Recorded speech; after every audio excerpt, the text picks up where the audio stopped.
革新のカーボンベゼル、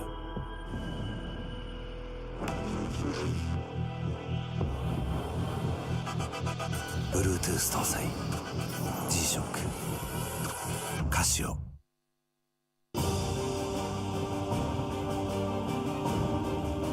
The brightness called brilliant, blinding and vivid, Valentine.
究極の静かさと安全性、オンロード、オフロード、世界中で活躍するケンダ。その信頼を支える静音性、安定性と対摩耗性、世界が認めた技術と信頼を街乗りである。高品質と納得の価格、タイヤのポテンシャルをあなたに。ケンダ。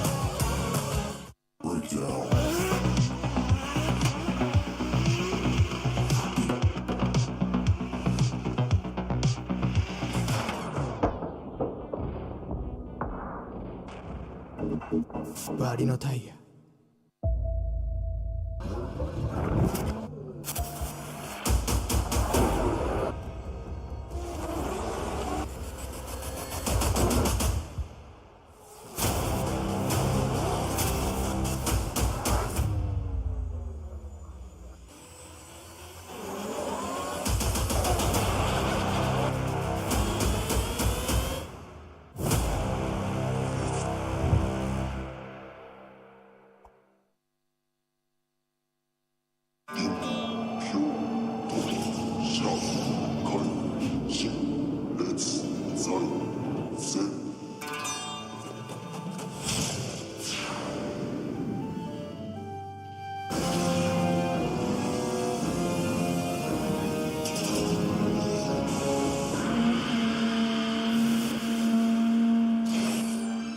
Ultimate lubricant, Mortis.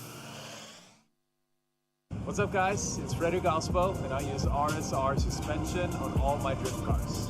I love RSR. Iyo RSR Ichiban.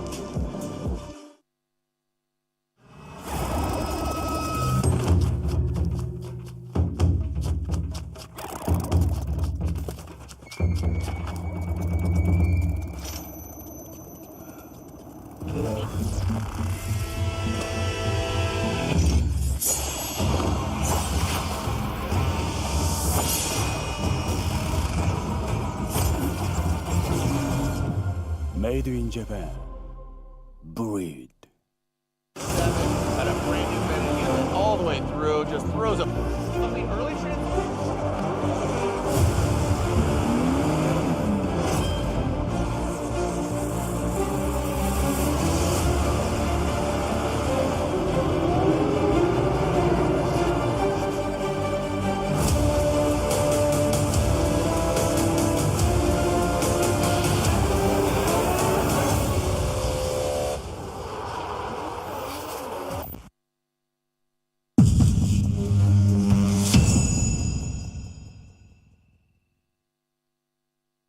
in a world of extremes.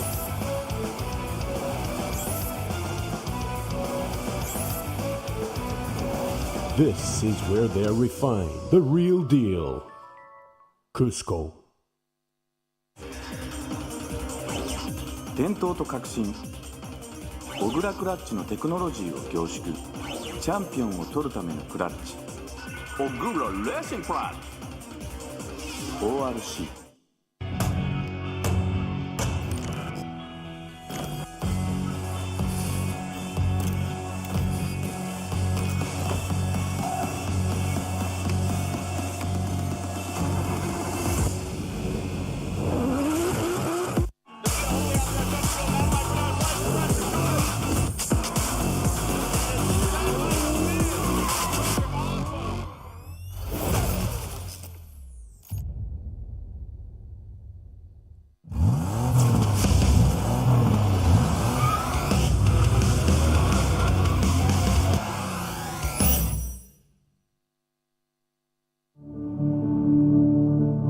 フォーミュラードリフトジャパン。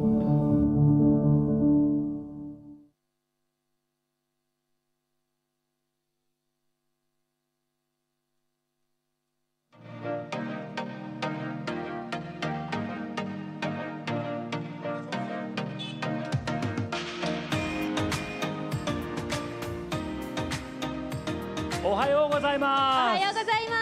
2023 G-SHOCK プレゼンツフォーミュラードリフトジャパンラウンド3、ここ静岡県は富士スピードウェイからお届けしてまいります。この決勝日のライブ配信はここから始まるんですよ。はい。からね、モーターゲームズサポートガールのみおりちゃんです。おはようございます。おはようございます。そして私サイバートモがですね、実況、それと今回はこのライブ配信の方もやらせていただきます。よろしくお願いします。いいですね。なんか今日は目の前にたくさんのお客様が来てくれていて、拍手ありがとうございます。なんかもう一度いただけたら嬉しいですね。ありがとうございます。はい。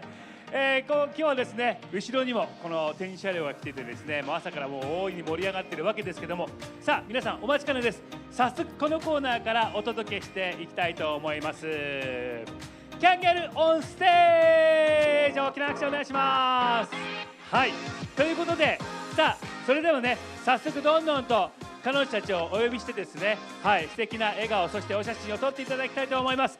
まずはトップバッターご紹介しましょう。ティーズスクエアグッドライド DGR からマイカちゃんです。どうぞ。はい、おはようございます。じゃあセンター真ん中で、はい、ここでご挨拶お願いします。皆さんおはようございます。はい、おはようございます。私はティーズスクエアグッドライト DGR スピードマスターガールのマイカです。私が応援するのはカーナンバー870番花輪明宏選手です。車両はですね、チームの監督兼オーナーの高木監督自らが製作した VQ35 エンジンを搭載した BMW の Z4 です。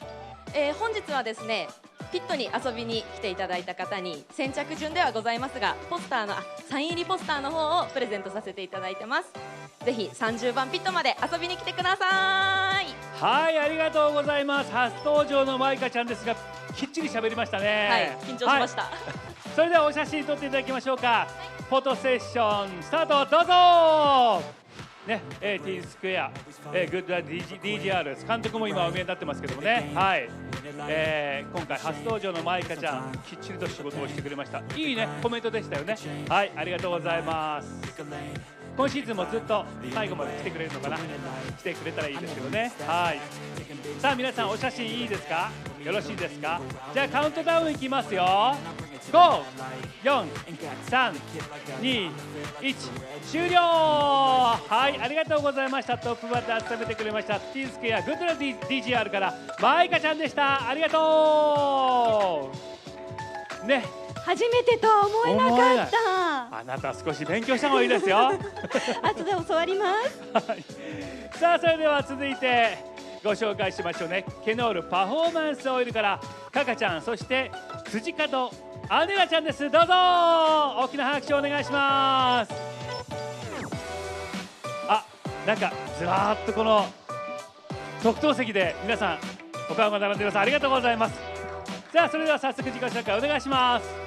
皆さんおはようございます。ケノールガールの辻門アネラです。加賀です。私たちはカンナンバー33番の笹山選手、80番の小松選手と3番の今前田選手を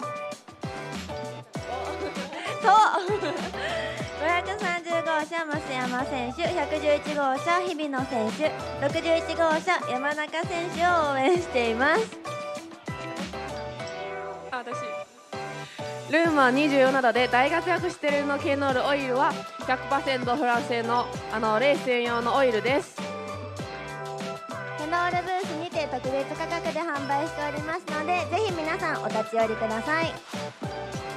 皆さんも一緒に私たちの応援をお願いします。はい、ありがとうございます。カカちゃん、そして、アネラちゃんです。ブースの方はですね、皆さんから向かって左手の方にね、ケノールブースありますよね。はい、ではフォトセッション行きましょうか。マイクを、はい、お預かり、もう一本マイクてくださいね。はい、あ、その位置で皆さん大丈夫ですか？前列の皆さん、もっとぐっと前の方に来なくて大丈夫です。はい、さあ、それではフォトセッション行きましょう。どうぞ。素敵なねお写真を撮っていただきましょうね。もうスレンダーな2人です。毎回もう男子釘付け、そんな感じですけどもね。はい、ケノールオイルはフランスのねメーカーなんですね。そのカガちゃん、アネラちゃんが応援するドライバー、今日もいい成績を残してくれるんじゃないかなというふうに思います。増山選手からそんな緊張感がいかがでしょうか。大丈夫？大丈夫。さあカウントダウンいきますよ。5、4、3、2、1、終了ということで、ケノールパフォーマンスオイルからカカちゃん、そして辻香とアネラちゃんでした。ありがとうございました。大きな拍手お願いしますね。美しいスレンダーな、はい、もう釘付けでございます。さあ続いてご紹介しましょう。グッドライトから鎌田ありさちゃんです。どうぞ大きな拍手をお願いします。じゃあ真ん中でね、はい、チームのお願いします。皆さんおはようございます。グッドライトモータースポーツの鎌田ありさです。グッドライトタイヤはタイヤ企業ランキングで世界で9位に入るタイヤメーカーです。今年は5名のドライバーと戦っていきます。ドライバーは61号車山中真央選手、530号車増山渉選手、111号車日比野哲也選手、17号車針野仁選手、19号車天貝雄一選手です。マシーンのカラーリングがとても特徴的で、ブラックやグリーンを基調としておりますので、皆さんぜひ応援をよろしくお願いします。またグッドライトタイヤは多数の選手もサポートをしておりますので、こちらも一緒に応援をよろしくお願いします。はい、ありがとうございました。決してカンペが出てたなんてことは言いませんけどねじゃあお写真撮りましょうか。マイクを預けして一歩だけ前でください。はい、じゃあ行きますよ。フォトセッションどうぞね。本当に愛情たっぷりのチームの皆さんがですね、最前列にですね陣を構えて、はい、もう応援もということ。素敵ですね。いいお写真ね撮ってあげてくださいね。今回初登場なんですよね、アリスさんね。はい、ぜひぜひ今シーズン同じく最終戦までですねステージの方に来ていただきたいなというふうに思います。いつもはチームでいろいろお仕事もしています。さあよろしいですか、よろしいですか。それではカウントダウンです。5、4、3、2、1、終了。グッドライトから鎌田ありさちゃんでした。ありがとうございます。大きな拍手をお願いしますね。しっかりお仕事しますよ、ステージもチーム戦でね、チーム戦ではい、ありがとうございます。ありがとうございます。さあ続いてお呼びしましょうね。よろしいですか、よろしいですか。はい、なんだかいいですね、なんか愛情が詰まってるようなそんな感じがとってもしましたね。はい、さあそれではお呼びしますよ。リンノンタイヤドリフトチームオレンジ、そしてアトラスタイヤドリフトチーム福島から佐々木萌香ちゃん、原あゆみちゃん、広瀬咲ちゃん、そして、鈴木奈美ちゃんです。どうぞおはようございます。はい、日本使います。いつもねライブ配信でも選手の紹介でねたびたび出てきますがでは、ご紹介の方お願いします。皆さんおはようございます。チーム福島チームオレンジです。クイーンの佐々木萌香です。原由美です。鈴木奈美です。広瀬咲です。私たちが応援するのはリンロンタイヤドリフトチームオレンジカーナンバー4小橋正則選手、カーナンバー57カンタ選手。リンロンタイヤチームオレンジアジア、カーナンバー35夏翔子選手。ミスター DIY リンロンタイヤチームオレンジカーナンバー56ミミ選手。そしてアトラスタイヤドリフトチーム福島カーナンバー311末永直人選手です。今年は新型フェアレディ RZ34 でシリーズチャンピオンを目指して戦います。タイヤはもちろんリンロンタイヤの新製品フラッシュヒーローで戦います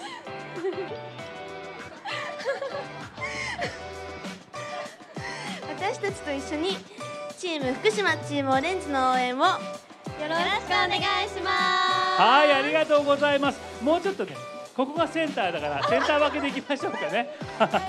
ちょっと行き過ぎちゃいましたけども、すいませんカメラさんごめんなさいね。はい、ではマイクをお預かりしましょう。はい、どうぞ。一歩だけ前出てくれますか。そしてフォトセッション行きますよ。それではフォトセッションどうぞね、手を挙げているカメラマンの方もいますけどもね、素敵なお写真を撮ってくださいね。いつもこの、走行中にねチーム応援で彼女たちがこう登場するわけですけども、いつも可愛らしい笑顔だからいろいろこう手でね合図があるんだよね。ハートだったりいろいろね、はい、リンドンの L だったりいろいろありますけどもね、はい、ありがとうございます。今日もきっと何度もライブ配信が登場するかと思います。さあそれではカウントダウンです。5、4、3、2、1終了。リンロンタイヤドリフトチームオレンジ、アトラスタイヤドリフトチーム福島から佐々木萌香ちゃん、原あゆみちゃん、広瀬咲ちゃん、そして鈴木奈美ちゃんでした。ありがとうございました。大きな拍手をお願いします。もうなんかおなじみでね。ハプニングも可愛く乗り越える、すごい勉強になりました。ちょっと今虫が飛んでたんですけど、可愛らしい。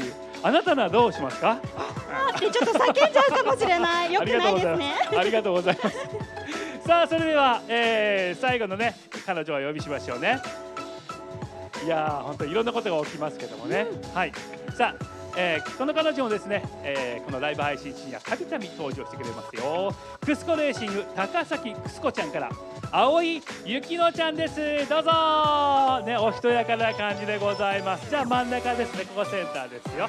はい、ではご挨拶お願いします。どうぞ。皆さんおはようございます。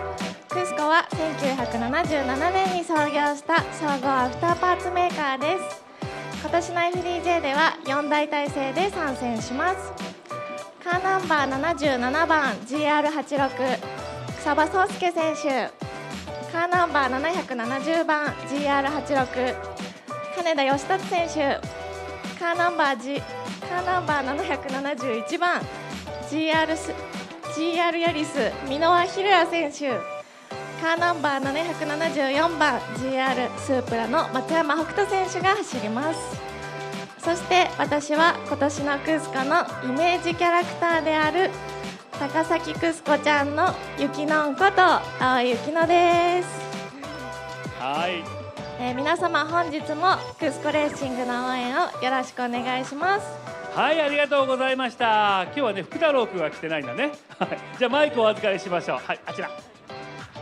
それではちょっと一歩だけ半歩だけ出てもらってね。あ、可愛らしい足元なんですね。はい、黒い下駄に白い花輪のね、お脇物です。それではフォトセッションどうぞ。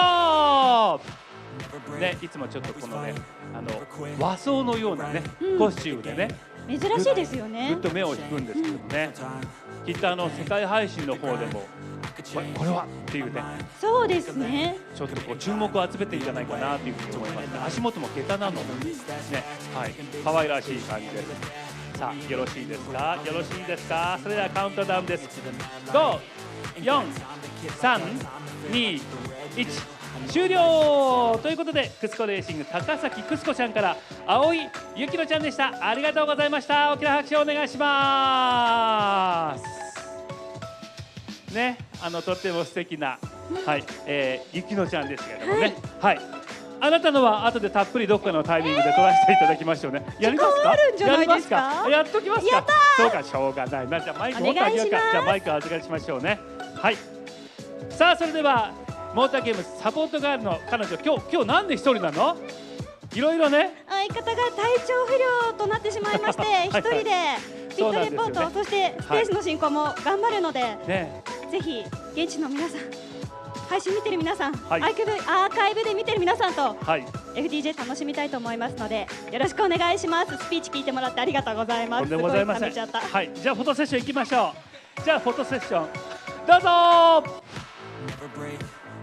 ね、きっとライブ配信は相方も見てんじゃないかなというふうに思うんですけどもね、今日は一人で活躍をします。頑張りますので、はい、またでもたびたび彼女はステージにも登場しますので、ぜひ応援してあげてくださいね。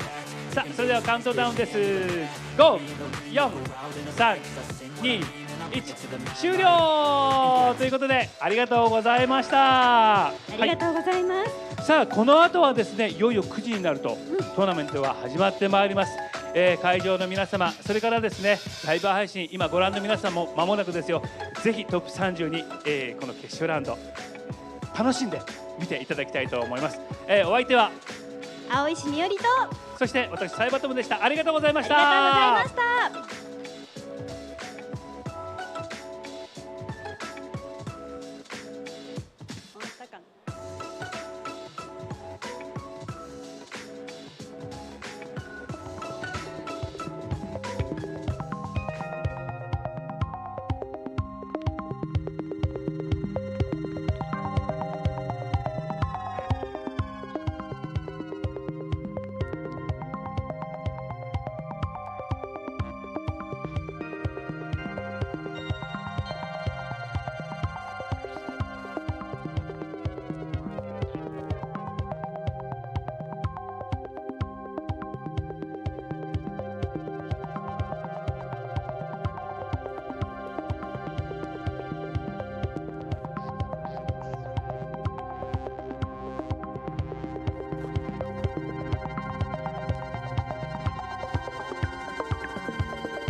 Bluetooth 搭載 G-SHOCK カシオ。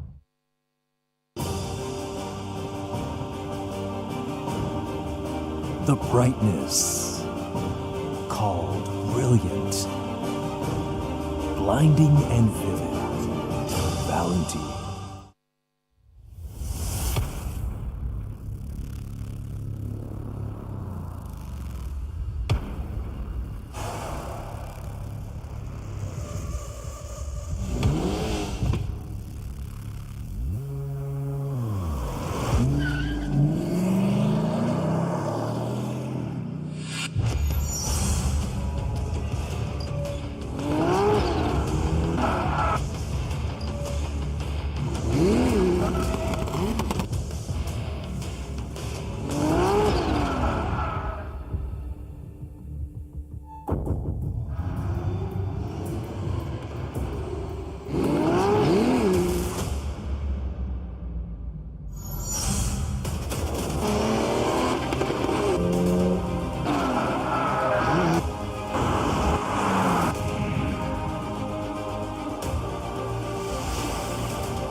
究極の静かさと安全性。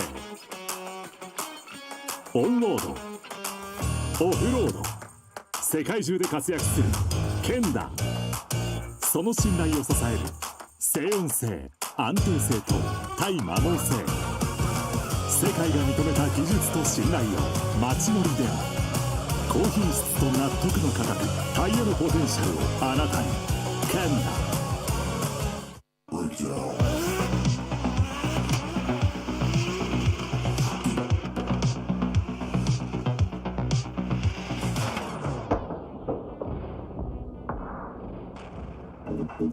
バリのタイヤ。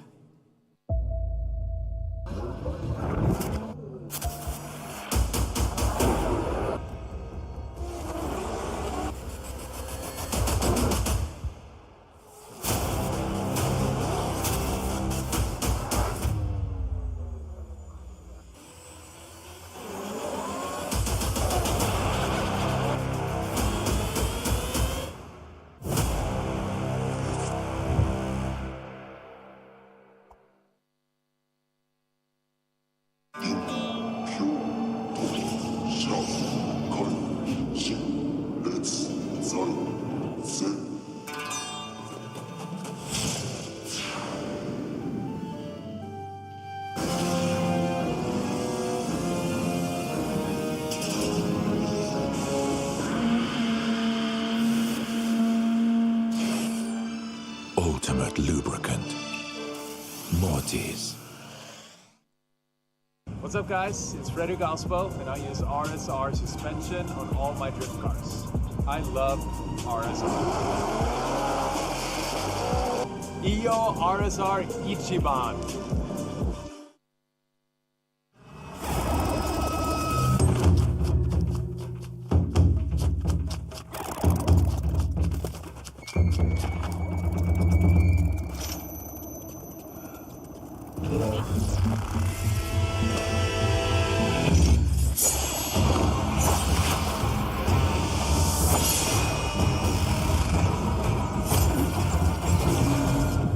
Made in Japan. Breed. Had a brand new bending unit all the way through, just throws a on the early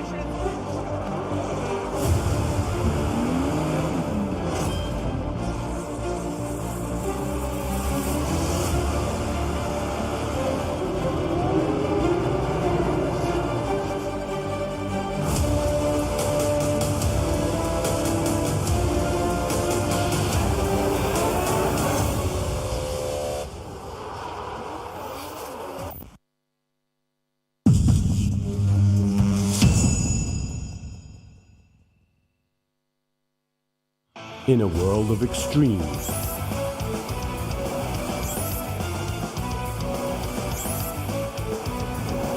this is where they're refined. The real deal. Cusco. 伝統と革新小倉クラッチのテクノロジーを凝縮チャンピオンを取るためのクラッチ小倉レーシングクラッチ ORC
Good morning, Ohio gozaimasu, drift fans all around the world. Welcome back to the 2023 G-Shock Presents Formula Drift Japan Round 3, Fuji International Speedway.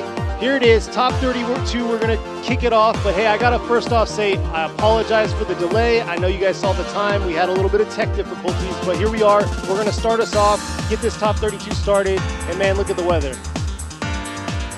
Yeah, look at where we're looking at this view. Yeah, we apologize for the delay because, you know, look at how big the track is. It's so huge that, you know, maybe the wires or something wasn't long enough. I don't know. No, we had it going yesterday, but some few issues. But we had bad weather last night and getting back everything. Thank you to the tech group for doing it, taking care of it. Now we're here. This is the Japanese live stream side. To the right is Tom Saiba. He is the commentator. Also, Taniguchi, Nobuteru Taniguchi is the guest commentator, and Yoichi Imamura is one of our judges for Formula Drift Japan, and he will be chiming in here and there when he has to about the judging for the Japanese side. So if you're watching the English comment, or if you're watching the English live stream, if you want to see it in Japanese, you could also see it in Japanese. So go find that. So next to me, we got Kenny Harris. He's going to be guiding us through this round and also all the FD Japan events. I'm Robbie Nishida. I'm the other commentator, and I'll be one of the judges. And next to me, we have Sean Adriano, all the way from the U.S. He's our guest judge for this round as well, and been our guest judge for the past couple rounds too. Exactly. So welcome back, Sean. And yeah, we're ready to get this started, ready to get some intros in, and yeah, I'm ready to see some cool tandem battles. But before that, let's check out. Yeah, so let me talk about yesterday's qualifying. The points, there was a little mix-up where instead of 100-point total, it was a 90-point total. So when you saw Mad Mike's 87-point, Minoa's 88-point, that was actually like a 98 or 97. So those of you who started guessing right on the live stream, you guys did great because you guys saw that and took 10 off, about 10 off, and made the right calls. So if you had a 70 last night, it was supposed to be an 80. If you had a 60 last night, it was supposed to be a 70. If you had an 88, it was supposed to be 98. So that was something that we have to apologize. The system and everything. But that's what happens when we're doing everything on live. Things do change as by the go, but the ranking doesn't change. You know, it's the same everywhere, or the whole time it's the same minus the 10 points. So those are the guys who qualified high. So talking about the high qualifiers, we're going to go ahead and go into some of the runs that we saw yesterday, the top 5 qualifiers here at Fuji Speedway. I think we're going to start off with the 5th qualifier here in a little bit. But yeah, before we get to that, we have the live stream going on. We're tuning in, y'all. So but here it is, the top 5 qualifiers from yesterday. Here you go. This is car number 4. Car number 4, I'm sorry, Masanori Kohashi, driving Linglong Tire Drift Team, orange, 93-point run, wide on the outside zones. Look at this, nice, very smooth. Maybe he was a little short at outside zone 2 and outside zone 3, but that's probably where he got hit with the points. Here it is, qualifying 4th right here, number 31, Kodai Sobagiri in the Shibata Racing Yokohama GR86. Did a phenomenal job, and definitely we saw it at Bisu. His tandem battles were insane, and we told him to bring the fire this round because it'll place him in podium easily. Nice finish there on his qualifier run. Third qualifier from yesterday's qualified car number 57 is Kanta, also from Linglong Tire Drift Team Orange. He got a 96-point run. Check this out. This guy is smooth with 850 horsepower, 2J under the hood of this JZX 100. Look at this, nice and wide, very smooth and clean, almost no mistakes in this beautiful run. Solidifies his third place qualifying. And here we go. We thought he was going to solidify that top spot yesterday, but unfortunately just got into the second spot. Number 1, 2, 3, Mad Mike Woodette. This man's been busy in the Team Magic with Red Bull RX-7. Just came from Pikes Peak, flew in 3 days ago, and here he is ripping like this, making it look easy. And the top qualifier, it's that 13-year-old everybody's talking about. Is car number 771 from Cusco Racing GR Yaris. Hiroya Minoa qualified first with a 98-point run. Check out this smooth run. I don't even know if this kid, I would say kid, gets nervous at all, but he does his run, takes it wide on the outside zones, fills the zones very clean. And these top 5 guys, I'd have to say their throttle must have been broken because they were like full throttle the whole time. 単速伸びてなかったんで、今回本当上位の選手と競い合った中で単走1位取れたのは本当すごい嬉しいなと思います。1本目走り終わった後に、振り返った後のアクセルの入りの悪さだったりっていうのが結構多かったんで、そこを2本目で修正して、ちょっとポイント上がればいいなと思ったんですけど、結構でも自分的にも。練習でそんなに乗れてなかったのが、結構いい点が出たのはすごい嬉しいです。プレッシャーってないんですか？やっぱり横浜タイヤを履いているそばぎり選手が僕より1点点数上げたっていうのは、すごい自分としてはやっぱり横浜タイヤとしてはプレッシャーがすごかったんですけど、そこの辺はやっぱり、プレッシャーに負けてもいい点は出ないんで、しっかりそれは心のマネジメントして挑みました。はい、クスコと、岡間さんの3連勝、しっかりそれに目指して明日も頑張って優勝を目指していきたいと思います。All right, so that was a 13-year-old young driver. He said, he didn't qualify so well in Ebisu, so being first here, he's very happy about that. And the first run didn't work out as well as he wanted it to, so he said he wanted to get on throttle quicker after the transition. And he was able to do that, which probably gave him the extra points there. And he said, he does feel the pressure because before his run, Sobagiri, which is also a Yokohama Tire teammate of him, he was a point higher in qualify, so he wanted to go ahead and go. But you know what? Let's go ahead and get back to, or let's get to the program here. The number 1 qualifier is going against car number 620, Hideo Hiraoka. So let's go ahead and see the first battle of the top 32. Let's go ahead and kick it off.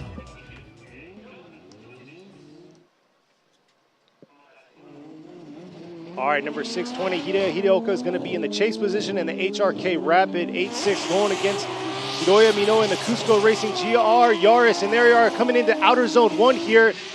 Nice job filling that zone in the lead position. Hiroya's got to keep that close proximity, and here he is, washing out a little bit right there through that inside clip, and Hiroya doing what he does best, making a solid lead run.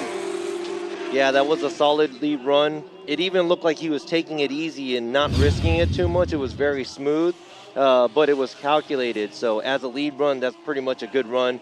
That's a good lead run where the chase driver, it's more easier for them to chase. So the chase should have no excuses to do a good chase run, but Hiraoka looked like he went a little wide after the outside zone 2 transition right here. Let's go ahead and check that out one more time on the replay right there.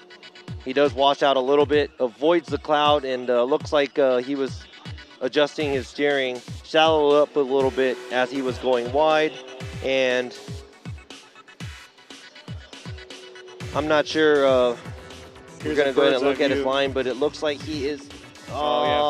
He might be 3, maybe almost 4 tires off at the before the outside zone 3 area. Yeah. Now you have to see that the track where the rumble strip is, that's a buffer zone, so the car could be on the rumble strip. But once the tire leaves the rumble strip to the outside, if it hits the green, that's 1 tire off. Then you're going to be 2, 3 tires off. But as we saw right now, there was no rumble strip in that area, and the white line at the edge of the track is the edge of the track. So it looked like Hiraoka might have been 3, maybe even 4 tires off before the outside zone 3. So we'll see how it's going to go. See how Minoa is going to adjust himself to Hiraoka's driving, and Hiraoka's got to really pick it up, correct those mistakes that he had in that chase position, make a solid lead run this go around. And as you guys saw before, they did a turnaround. This is a 3.7 mile long track. So yeah, we have them turn around after the finish, and they do go and turn the tables. And here we are. It looks like they're taking a quiet approach coming into this outer zone 1 here. Hiraoka getting into that outer zone 2, trying to get right back into that 2 right there. Well, there you go. Hiroya diving in a little bit into that inside clip, just adjusting himself out to make it out to that outer zone 3. Wow. So it looks like the chase car didn't attack, but he did not give him too much room either as he was approaching.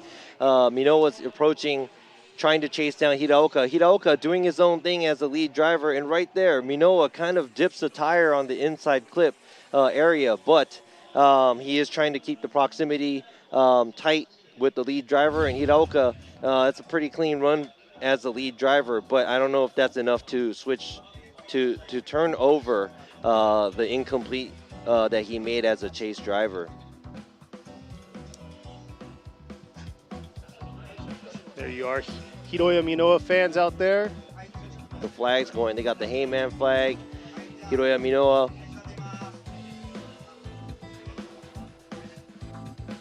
All right, here we are. Nishida is going to go left, Imamura going left, and Adriana going left. So Hiroya Minoa is going to get the win, and he's going to fill that first spot in the top 16. All right, so the clean driving from the 13-year-old is going to keep going, made himself into the top 16. Now let's see. It's going to be interesting to see as the lead points leader of the series how far he's going to be because this is a turnaround point for the series, 3rd round. All right, next at the line, they're ready to go. There you go, Yusuke Kusabe. He's going to be going against Kazuhiro Kubo. Yeah, this is going to be a close battle because Kubo qualified 16th, Kusaba qualified 17th, so they're really close. So I think this is going to be a very similar run by both of these drivers. Looks like we got a pylon touch. Yeah, it's going to be very interesting because also in the point standing, they're sitting side by side also. Ooh, so one of them is going to have to push the other one off the cliff. Yeah, I think they're sitting at 7th and 8th right now. Currently on the point standing, Hiroya Minoa is sitting at 173, probably adjusted due to the points that he gained from qualify. And then you have Masanori Kohashi at 153, Kanta and Matsuyama both sitting at 122. And Matsuyama, unfortunately, didn't qualify for top 32. Yes, last year's champion Matsuyama got knocked out at the qualify because he had issues with his vehicle, wasn't able to get a clean run, and he didn't qualify. So it's going to be hard for him to get back into the championship race this year. Exactly. So let's see if they could get through the chicane and make it happen here. Kubo on the right, Kusaba on the left. Looks like they made it through. Kubo in the 180 SX ripping around while Kusaba's in that GR86. And here they are. Kusaba's definitely stepped it up from the past few years. And here he is in the chase, coming around in that outer zone 2, trying to close that proximity here into that inside clip. Kubo trying to keep up with it into that outer zone 3. Wow, it looks like Kubo floated it a little bit after the outside zone 2, and he was trying to find a grip or something. We're going to have to go ahead and look at this again. Let's check out the replay. Kubo, kind of shallow, but going into outside zone 1, does a good job on line. Kusaba kind of on a smaller line, but right over here, it looks like Kubo is having trouble finding traction or something where his car looked like it was starting to float out, kind of missing the inside clip. Let's go ahead and check out the replay from the drone. Yeah, he's like very, very far, and I think he was trying to avoid himself going too wide where Hiraoka went off 3 to 4 tires off. Yeah, he was definitely adjusting himself after that inside clip, so he wasn't going to wash out. And yeah, Kusaba capitalized by closing that proximity and making it happen in that chase position. Yeah, I don't like the way Kusaba approached the outside zone 1 and also the outside zone 3 area. He had to run a very smaller line than Kubo. But I think Kubo making that washing out at the inside clip, that kind of put Kusaba in that situation as well. So we're going to have to see what the lead car does and what causes the chase car to do what they do. Is it just a mistake of the chase car, or is it the mistake of the lead car? So, you know, we're not just sitting up here pushing buttons, you know. We're actually looking and thinking about things. And you guys might think we're wrong sometimes, but sorry. Looks like they're lined up, ready to go. Kusaba this time is going to be in the lead, while Kubo is going to be in the chase. Yeah, I know Sean's always wrong, so can't trust that guy. I'll put Sean on the bike later so you guys can hear him. All right, so here's the start now. We have Kusaba. Oh! Was that Here he is coming around the outer zone 1. Could have been a little deeper in the outer zone 1, but looks like Kubo can't be found behind him. Trying to correct himself for that outer zone 2 into this outer zone 3, and yeah. Kubo struggled the whole track trying to keep that close proximity to Kusaba, but we'll have to look back at Kusaba's start because it looks like he...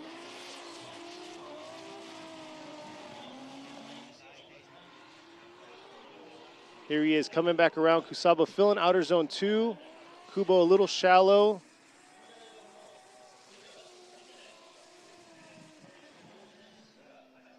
Yeah, Kubo just couldn't match him, and you can see, look at that proximity.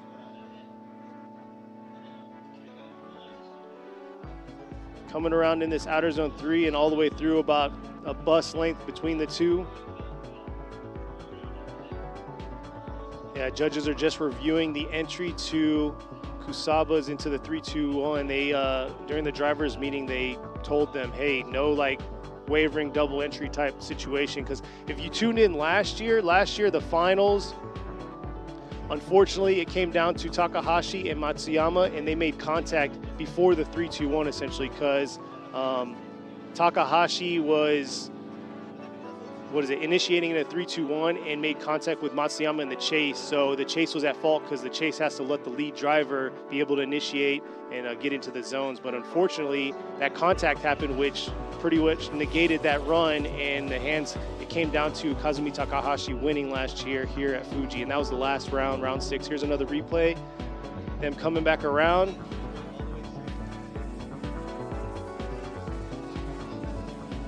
But yeah, as they figure out their call on this, whether or not that's going to be considered an incomplete or not. This is round 3. Round 2, we had Kale Rovanpera. He got first at Ebisu Circuit. Number 2 was Masanori Kohashi. 3 was Kanta, and 4 was Hiroya Minoa. And last year, he got 6th overall here at Fuji. So we're going to see how he's going to do this time. We'll find out who's going to battle it out against the 13-year-old. Is it going to be Kusaba or Kubo? Or are we going to have a one more time battle between these two drivers? So we'll see. But yeah, I'm checking out some of the chats. Right now, pretty much the powerhouse between the two. They both got 2 Js, so it's just a matter of how pretty much they were built. Cusco's supporting the one. Cusco's got a heavy team this year. 4 cars they got going with a fit that comes and go. That's Calais. He might come back and race with us. Let's see. Nishida's going to go with a one more time. Imamura is going to go with a one more time. And there you are. We're going to see a one more time battle between these two drivers. So we talked about this at the drivers meeting. Now we saw Kusaba do a 2 initiation, most likely a 2 initiation. And I'm guessing that that's what happened. And he was trying to initiate. And we were supposed to incomplete that. Now, since that could have been an accident, we don't want the lead car to act like they're initiating early and stop and initiate again, even though they're before the 3-2-1 cone, because that could mess with the chase car and that could mess up the chase. So we're putting all that in consideration, and we're putting that gap almost like even saying that Kusaba kind of just trying to run away. So we're just going to make that a even, and we'll just do it one more time. All right, sounds good. There's the explanation, but it looks like the next driver's ready to go. That's his brand new build, Yukio Matsui. He was in a S13 powered by a 2J. This time he's in this F22 BMW powered by an LS going against Kazumi Takahashi. Like I said, Kazumi Takahashi won last year here at Fuji, but he's got to knock out this guy that's been doing a phenomenal job in this BMW. Yeah, so it's hard to deliver these things to you guys, you know, that we talk about in the driver's meeting. And depending on the track, like this is a weird layout where you're on a turn as you're initiating. You're not on the straightaway. So it's a little bit different. And there's things that we talk about, and, you know, sometimes you're not filled in. I'll try to fill you in as much as possible as we go. Here they are, the BMW battle coming around. Takahashi in the lead, Matsui in the chase. Matsui getting a little lost in that cloud right there, but looks like Takahashi. Oh, looks like Matsui washed out right there before outer zone 3. But then again, Takahashi couldn't tuck it into that inside clip. So let's see this replay. A lot of smoke on this run. Yeah, so right there you saw, that's another area where last year there was contact at the finals here. Yeah, we were just talking about that, and Takahashi was one of the cars that were there that got hit. And we have to give it to we have to give it to the lead car. If the chase car takes away their line, the lead car always has a right-of-way. So what Matsui did was okay, I guess, but that was very risky because he was in the grass, and that was 2 tires off. I mean, if he was 3 tires off there, he would have been done already. But it doesn't matter right now because it looks like after the run, Takahashi, not a clean run after the outside zone 2, going to the inside clip. It looked like he was washing out and he was adjusting a lot on his steering. And the chase car, Matsui actually went off maybe over 3 tires right before the outside zone 3 area, surpassing the rumble strip, the beginning of the rumble strip at the outside zone 3 area. So that's probably going to be an incomplete for the chase car. But like I always say, you know, you never know what's going to happen until you switch places. And next, Matsui's going to be leading, and Takahashi's going to give chase. So we'll see how this is going to go this time around. Matsui has been doing a phenomenal job this year in his S13. Coming out here, debuting this car, wanted to bring it out round 1, but unfortunately it wasn't completed for round 1 or round 2.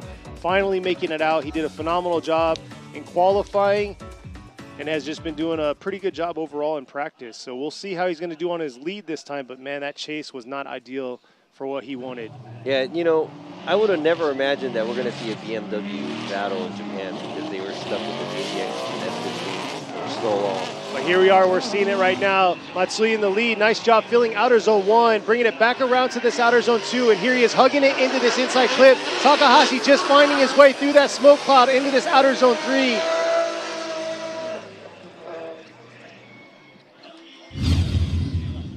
Very strong finish by Takahashi right there. Yeah, so Matsui doing an ideal lead run, Takahashi doing a textbook chase. Shallowing up a lot after the outside zone 2 in the inside clip area. His line was very small at the outside zone 3. But now we have to look at what happened earlier where Matsui did incomplete, and I don't know if this is going to be heavy enough, and the mistakes that Takahashi made is going to be heavy enough to change that. Yeah, but like Robbie always says, when you have a good lead run, you're going to have a good to decent chase, and you know that's what happened right here. But you can see how Takahashi was trying to keep proximity over getting to that zone. Yeah, because ideally that wouldn't have been a good chase because Takahashi was on a smaller line at the outside zone 1 area and also approaching the outside zone 3. And also being shallow because we want everybody to be matched up. But all right, Robbie's going left, Imamura going left, and there you are. Kazumi Takahashi is going to get the win and move on to the top 16. That's right, Takahashi is moving on, and he will be going against Hanawa for the top 16 because, unfortunately, qualifying 9th, car number 100, the 4-time champion from Formula Drift Japan, Andrew Gray, lost his motor at practice today this morning and cannot get the car back on track. and unfortunately he is knocked out here. So Hanawa's going to have to make his bye run. Yeah, it's very unfortunate. And you know what? It looked like the old Andy was back because I saw, you know, he looked really exciting at qualifying. And as you see, you know, he did qualify 9th yesterday. And he looked like he was kind of happy with his runs and, you know, his vehicle. But overall, very aggressive from the 3-2-1 all the way to the finish. It was a smoke cloud, probably the most we saw yesterday. But here we are. Hanawa's going to do his bye run in the Z4 powered by a Q35. Q35. Here he is coming around. Robbie has a soft spot for VQs right here. I always hear that from you, but I mean, I had one before, but I don't. You competed I don't have in one now. Yeah. Well, I competed in a few actually. Yeah. But yes, that's a VQ power plant, and I think that's probably the only one that's here inside the Z4. And yeah, the car is owned by Takaki, who was a competitor last year. He debuted at the last round, and this year he is just sitting back and he is running the program. And Hanawa is the driver for the car. No, I just paid him to sit out because, you know, that's the one name that I kept messing up my first 2 years. Takaki? Yeah. It's supposed to be Takaki. Yeah, so right here, that's the first battle that we know that's solidified for the top 16. We still don't know who's going against Minowa yet because Kubo and Kusaba is going to do it one more time. But before we get into that one more time, we're going to go ahead and move on to the bottom left of the bracket that we have here. It's going to be Kodai Sobagiri qualifying 4th in the GR86. And all the way from Singapore, we have car number 83, Benjamin Chiem. He's been in this super chassis for quite a bit, and I saw some exciting runs, but it didn't work out for him at qualify, which put him in the 29th position. Exactly, but he's got a bigger turbo this round. He's ready to go. He's got the power to keep that close proximity, and let's see how he's going to do in this chase position. Sobagidis has done a phenomenal job running this beautiful line. He is coming around the outer zone 2 into this inside clip. It looks like that power is helping him out, closing that proximity into that outer zone 3 to Sobagidi. Well, I have to say, you know, there was a small gap in between the two vehicles, but it looked like Benjamin was able to kind of keep his stay in the fight as a chase because he is trying to chase the lead car, but his line is a little bit smaller, which is easier for him to be closer. But right here, a little bit less angle, but he does start to catch up towards the end where the outside zone 3 is. But overall, a smaller line from the chase car and a fairly good run from the lead car. Right here, what we want to see is we want to see the chase car actually go to the outside zones as well, following and mimicking the lead car.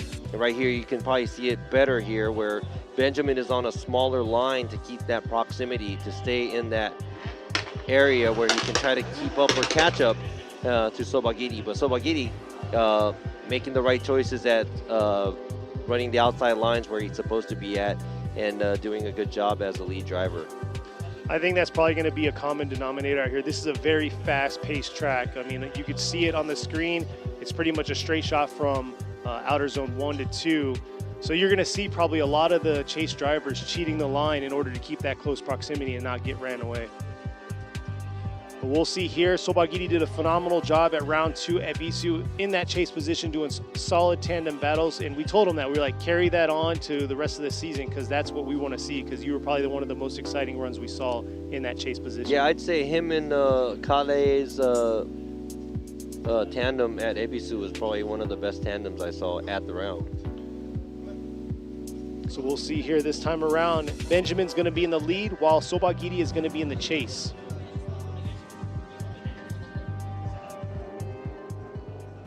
We are 2J versus Yeah, that's right. That GR86 has a VR in it, so that's the manifold sticking out from the hood right there. Here they are coming around through the 3-2-1 now, approaching the outer zone 1. Benjamin could have been a little deeper there, but Sobagiri trying to keep that proximity to him into this inside clip here.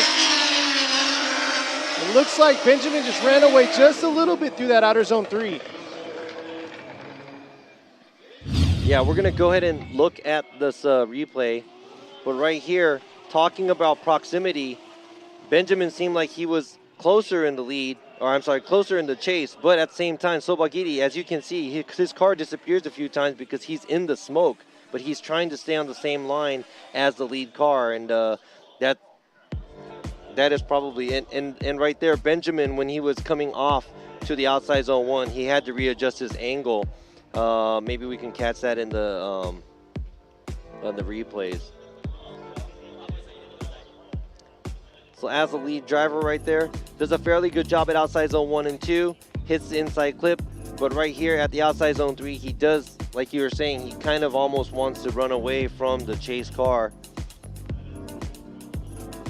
And as a chase car, Sobagiri doesn't really cheat the line as a chase. Not as close as Benjamin was, but he does mimic the lead car better in the chase position. So let's see what the other judges have to say as well. Just waiting for the final results from the judges.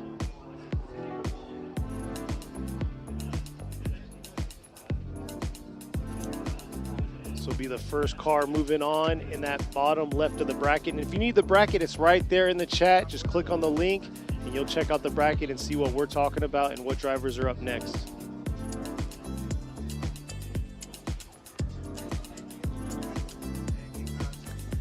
I think we have the results are in, and here they are coming up. We'll see what Robbie's gonna go with. Sobagiri going left, and Imamur going left, and Adriana is gonna go left. So Koldai Sobagiri is gonna get the win. He did it one more time. And there you are, one more time for him. So Robbie's gonna get more information from Sean on that, but looks like Koldai Sobagiri is gonna be the first one to fill that bottom left side of the bracket. So Sean went with it one more time because Benjamin had a better chase and Sobagiri had a better lead, and that equaled out for one more time. So it looks like the next two drivers are up. You got number 56, Ming Ming. He's going to be in the lead position in the Mr. DIY Linglong Tire Drift Team Orange S15 going against number 80, Yuta Komatsu in the Komatsu Racing IS.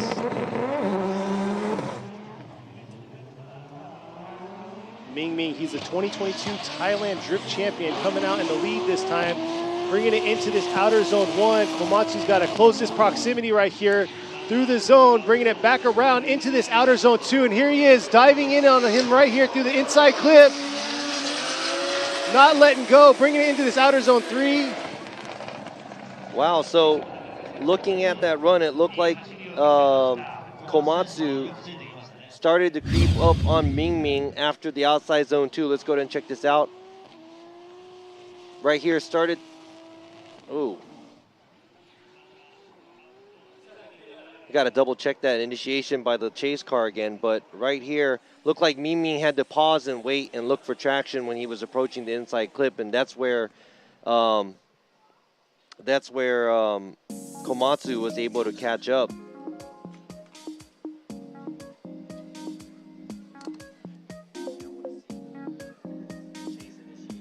They're going to check out that initiation again by Komatsu in the chase.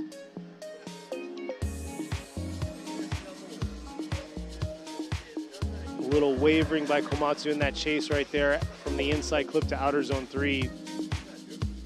Here they are, bringing it back around.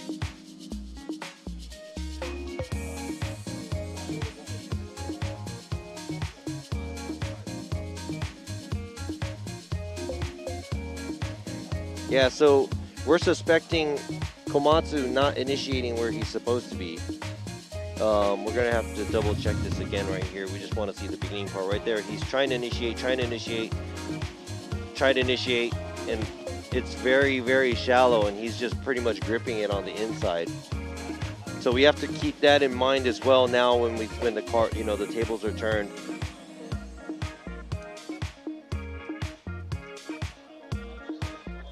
So just like Robbie said, the tables will be turned. Ming Ming's going to be in the chase this time, while Komatsu is going to be in the lead.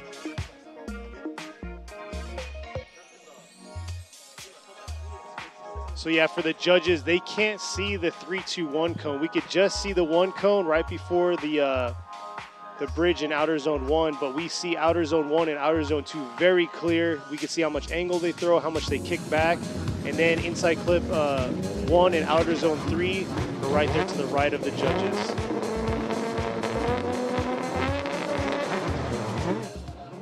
It looks like they got the go-ahead. Komatsu's in the lead this time. Ming Ming's in the chase.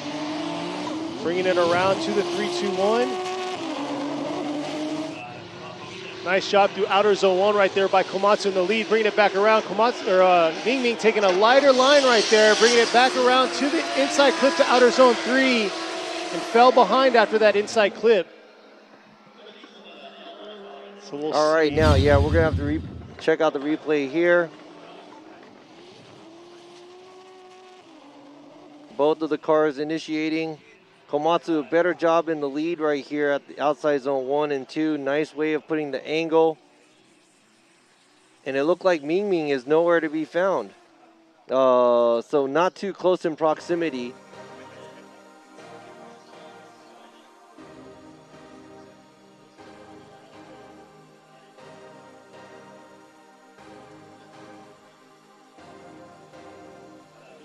Yeah, it looks like Ming Ming right there. He was shallower into that outer zone 2, finding himself in a bad spot. Adjusting himself before the outer zone 3, not being able to make it all the way out to that outer zone 3. And yeah, just right after the outer zone 3 is the finish, they got to finish in drift. We had a few cars yesterday leave that inside clip and weren't able to make it to that outer zone 3 and came short of the finish and ended up straightening. So they're reviewing it, making sure the differences between the runs, the lead to lead, chase to chase. Canola Oil, the Mr. DIY girl, and the Team Fukushima and Linglong Tire girls right there cheering on their drivers. Who's going to be moving on, or are we going to see a one more time battle between these two drivers today to go against Koldai Sobagiri? Who is it going to be? We're going to check out one more replay here. A side-by-side view.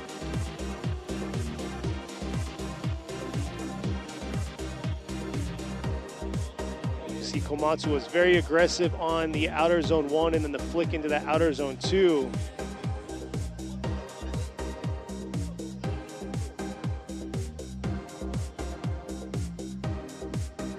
See it one more time here.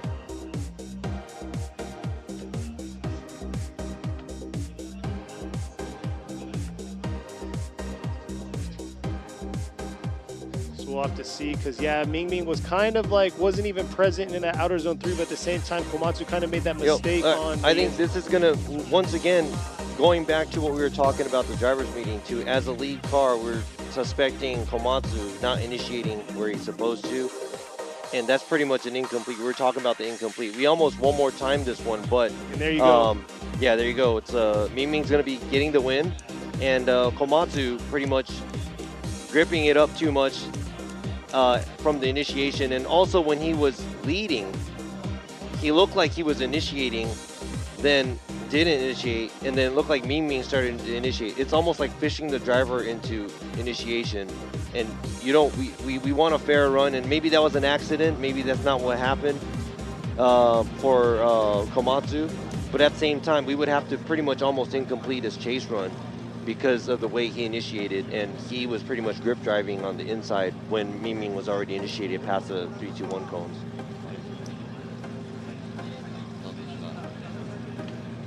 So now we're moving back up to the one more time battle against Kazuhiro Kubo going against Yusuke Kusaba. Kubo is going to be in the lead, Kusaba is going to be in the chase. Kusaba is in the Cusco GR 86. And here they are coming around the 3-2-1 into this outer zone 1 here.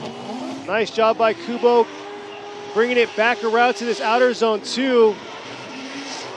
Kusaba dialing it in. Looks like Kubo washed out a little bit on that inside clip. Not the cleanest lead run we've seen. Yeah, so we have to focus on what happened in the chase position where Kusaba was on outside zone 1. I want to make sure that he's in the track. And what happens after that, right there, it's hard to see. We're going to have to check out the drone footage, but after the transition, same thing as earlier, it looks like Kubo washes out at the inside clip, and he does kind of come to a halt almost right here. Let's go ahead and check this out. Make sure that, yeah, Kusaba in the track, mimicking his line, actually taking a better line at the inside clip right here. Kubo stalling pretty much at the inside clip after he went wide because he was washed out. And Kusaba chases him very well right here, stays where he's supposed to be, and catches right up at the outside zone 3. And Kubo having to shallow up a little bit for the outside zone 3 so he can make it through the finish line. So we're going to have to see how Kusaba is going to do this time in the lead.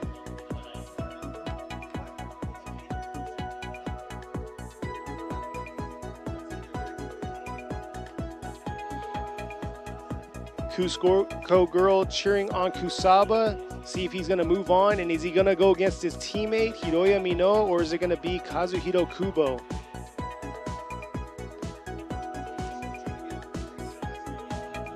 Looks like they're lined up, ready to go. Second part of the battle between these two. This is the one more time battle, our first one more time battle of the top 32.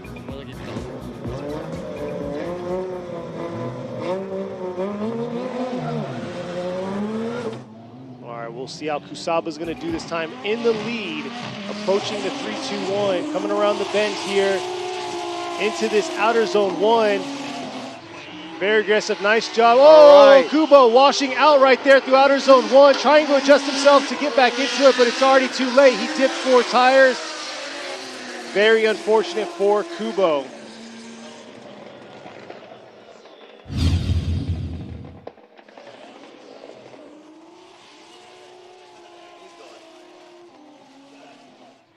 You can see it right there, washing out all 4 tires into that outer zone 1, taking them out of the race.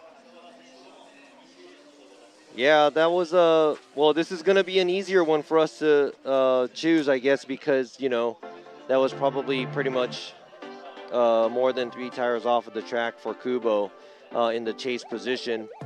Too bad, you know, he seemed like he was doing good in practice in the qualify as well, but then washing out on the lead run and, you know, also going off track on the outside zone 1 area. All right, here we are. Hurt his call. Nishida's going to go right, Imamura's going to go right, and you have Adriana is going to go right. So Yusuke Kusaba gets the 1, and he'll be going against his teammate, Hiroya Minoa. Gets the 1? I said win. Oh, you did? So he gets the 1? All right, so we have 2 more battles to finish the first half of the top 32. I mean, this track really divides the men versus the boys, like really, because it takes a lot of commitment. You have to be fully committed to be really close. And we haven't seen, you know, so many super close battles yet, and this is top 32. I know everybody's taking it easy or something, but you want to make sure that you don't take it easy too much where you're putting yourself in the position of losing. Exactly, or putting it into the judges' hands. And here we are, next up at the line is Masanori Kohashi going against Shuichi Mano. Kohashi in the Ling Long Tire Drift Team Orange A90 Supro going against Shuichi Mano in the Vittor Racing with Chari Boy 1 Via. And here they are, bringing it into this outer zone 1. Kohashi coming in real hot to that zone, to outer zone 2 here. Nice flick. Mano trying to keep that proximity close to him, fighting that smoke all the way through into this outer zone 3 into the finish. All right, it looks like both of the drivers aren't making major mistakes in the lead position. Kohashi does kind of wash out, but, you know, misses the inside clip. But he's on throttle the whole time for outside zone 1. Both of the drivers does a good job on line, but the proximity, Mano is nowhere to be found here chasing Kohashi, so hopefully we can see them tighten things up afterwards. But Kohashi is going to be chasing now, and there is a difference in power here, it looks like, from the chase car and the lead car. Maybe that's why the chase car is having a harder time keeping up.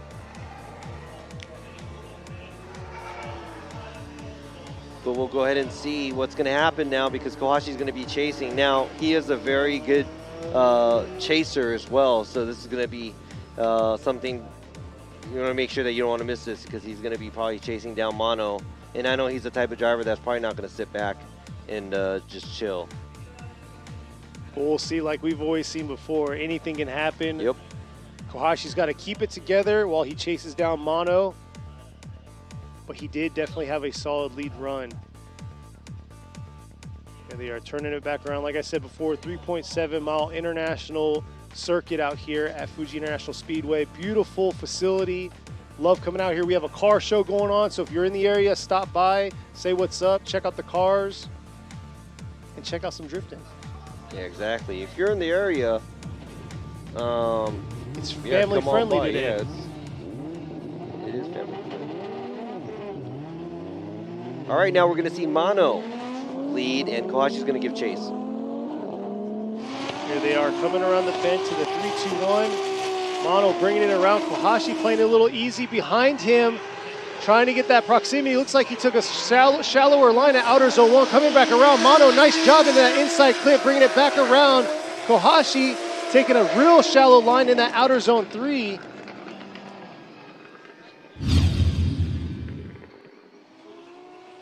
All right, this is going to be hard again to see because it's proximity versus line. Now it looks like Kohashi taking a smaller line and Mono kicking out good angle. But right here, there's more proximity by Kohashi than Mono when he was chasing. But at the same time, Kohashi overall taking a smaller line than Mono.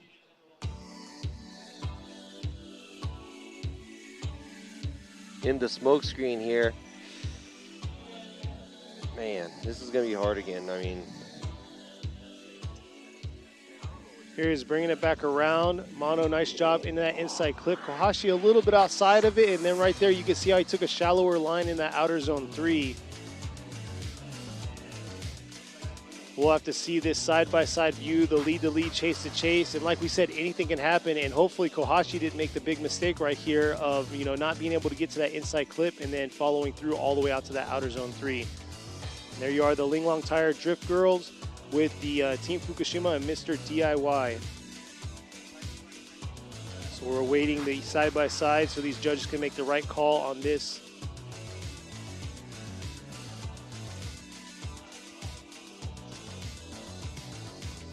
And here we are, the side-by-side replay between these two, Mono and Kohashi.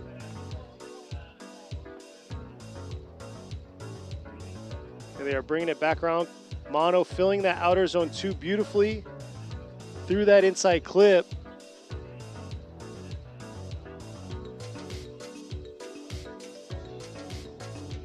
Yeah, and overall he may have had a little bit of a proximity gap for Mono, but he was able to kind of mimic a little bit more of Kohashi's line there.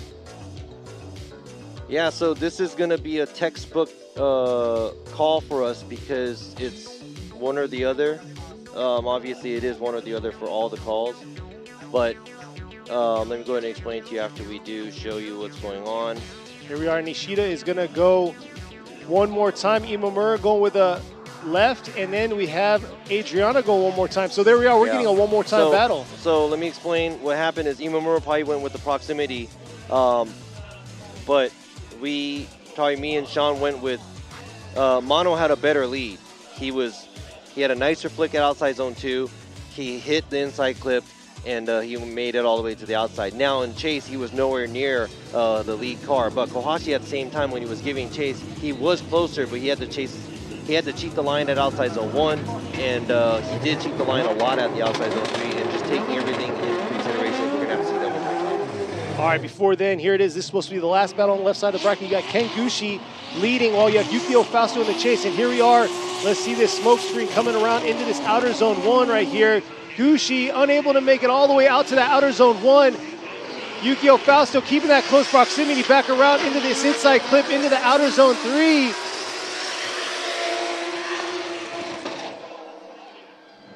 All right, so it looks like Gushi was concentrating on just having good angle and trying to get the car out to the outside zones. Let's go ahead and check this out.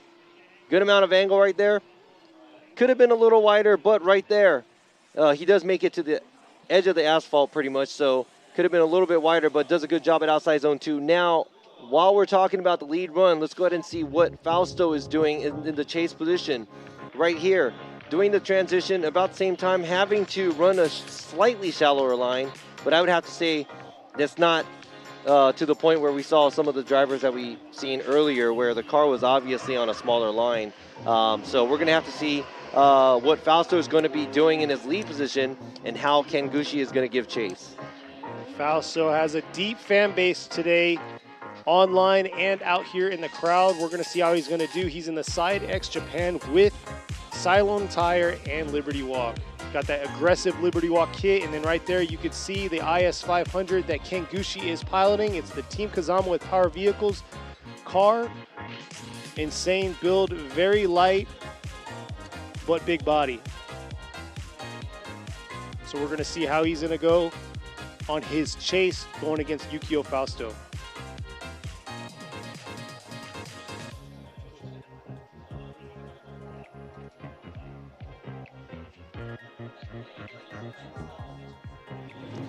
All right, so we're about to see the second half of the battle of Kengushi and Yukio Fausto. One is close to 1,200 horsepower 2J. The other is also a 2J. So we got the all 2J battle, totally different chassis. And look at this right here. Both of the vehicles initiating early. And look at that right there. Yukio Fausto throwing some smoke in front of Gushi right now, bringing it into this inside clip. Gushi keeping that close proximity into this outer zone 3. And that's what we want to see right there from all the drivers, that close proximity all the way through. Now, that was a really great execution made by Kengushi, timed perfectly from the initiation, staying close to Fausto the whole time from the beginning to the end. Now, there is you can't see Gushi for a minute because of the smoke, because he's chasing the right line, being on the same line as the lead car, and right here, creeping up to Fausto here in the lead position. Now let's go ahead and check this out, where Gushi keeps a good distance between the two vehicles and does a really good job in the chase position. Let's go ahead and check this out one more time from the top view. Not as deep as angle as the lead car, but really great proximity.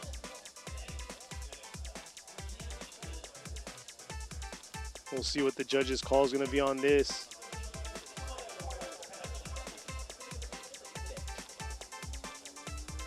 All right, so now everybody's biting their fingernails to see what's happening.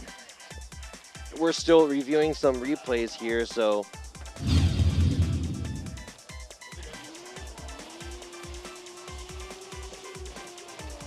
Side-by-side view right here. Yukio Fausto, very nice. Nice flick back and forth from outer zones 1 and 2. Dragging it all the way out to that outer zone 3.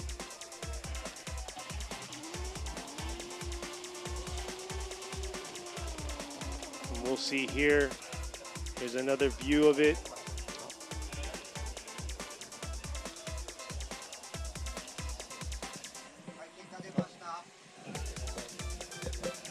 Definitely Ken able to make that close proximity to him in the chase, because Yukio Fausto did a good job in that lead position.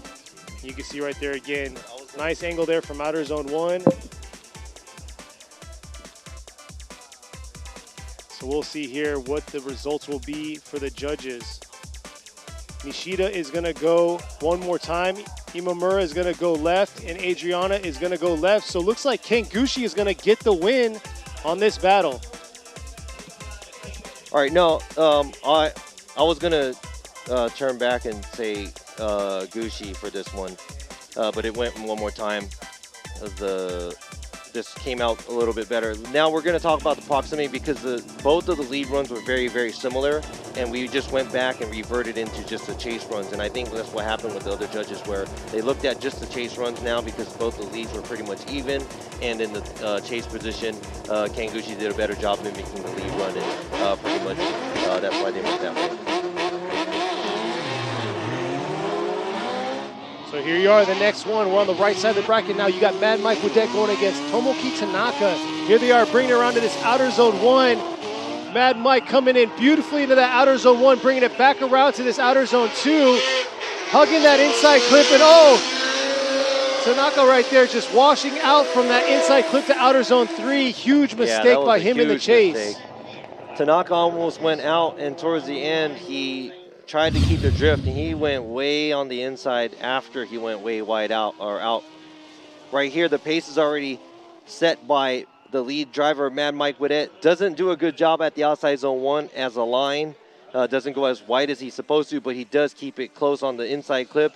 And after the outside zone 2 area, Tanaka gets washed out, and pretty much that's it for him for the first run. So let's go ahead and see what's going to happen when they change places, because I know there's a big difference in pace between these two drivers. So exactly, here they are bringing it back around to swap positions. It's going to be Mad Mike in the chase while you have Tomoki Tanaka in the lead.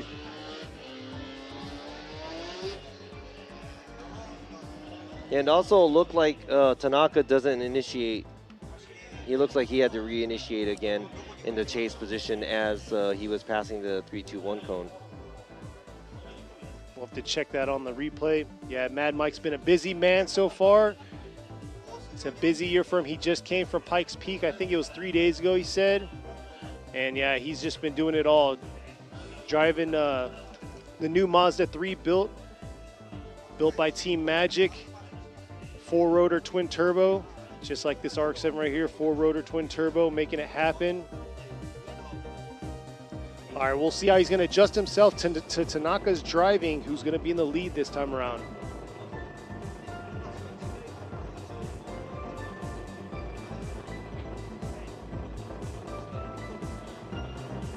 Tanaka's got that very aggressive V-style good ride with Tetsujin JZX 100, while you got Mad Mike and the Team Magic with Red Bull RX-7.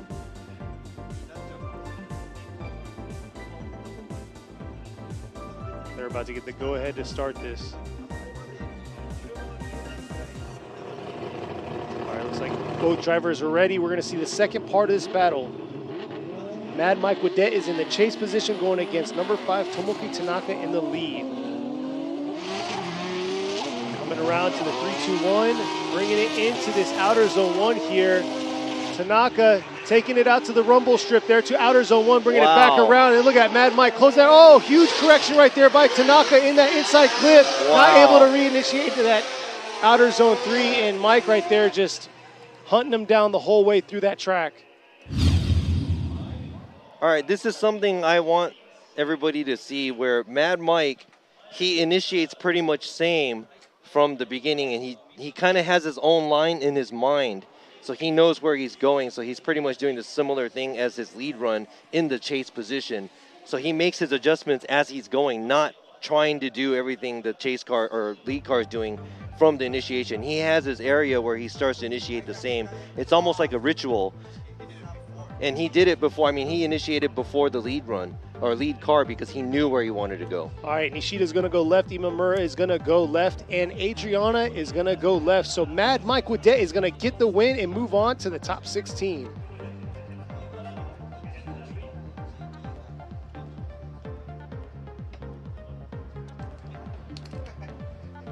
All right, so we're still not finished with, we didn't fill the top 16 bracket on the left side yet. But we'll go ahead and start it on, we're waiting for the one more time battle between Kohashi and Mano, but we're going to go ahead and check out who is going to be going against Mad Mike after this. And you know what? Tanaka was doing great at practice. He just couldn't get his car back together how he wanted to, I think, for the battle. So he's knocked out for top 32, but Mad Mike Widet moving on, and now we're going to go to the next battle to see who's going to go against Mad Mike. Is it going to be number 311, Naoto Suenaga, who's in the lead in the black?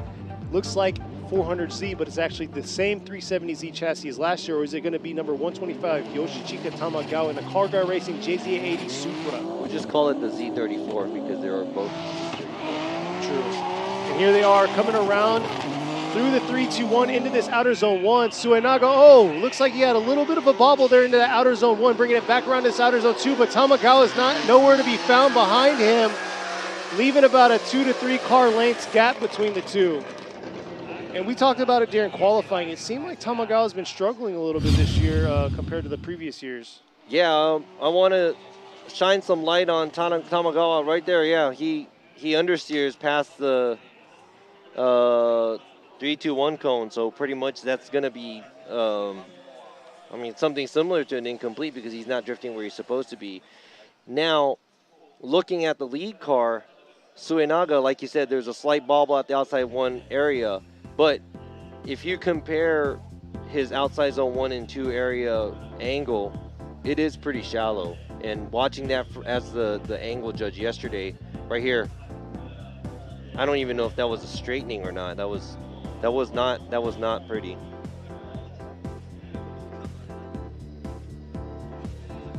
So we'll probably see that replay one more time. They're heading back to the start line to switch roles. There you go, the Team Fukushima girls, Linglong Tire girls, and the Mr. DIY girl cheering on their driver, Naoto Suenaga. Is he going to be able to move on going against Yoshichika Tamagawa? We'll see. But yeah, I haven't been really paying too much of the chat, but yeah, I see a lot going on in here. Some people happy with the call, some people have other opinions, which some I can't say. Oh man, we always get it, and I'm sorry, it does go that way, but hope you guys understand. I'll try to explain as the best as I can. We'll see here. Next up, Suenaga is going to be in the chase this time. Tamagawa is going to be in the lead. Suenaga has been very aggressive over the years in the chase. Been a phenomenal tandem driver. We're going to see how he's going to hold up here going against Tamagawa. Here they are bringing it around into the 3-2-1. Oh! What happened with Suenaga? Suenaga, same thing. He's having issues with that outer zone 1, a correction, leaving that inside clip and coming around to that outer zone 3.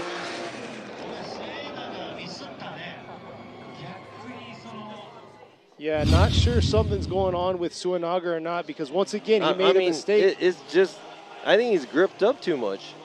That's why he can't throw angle either. Look at that. That's an incomplete in the chase position. Now we have to compare the leads.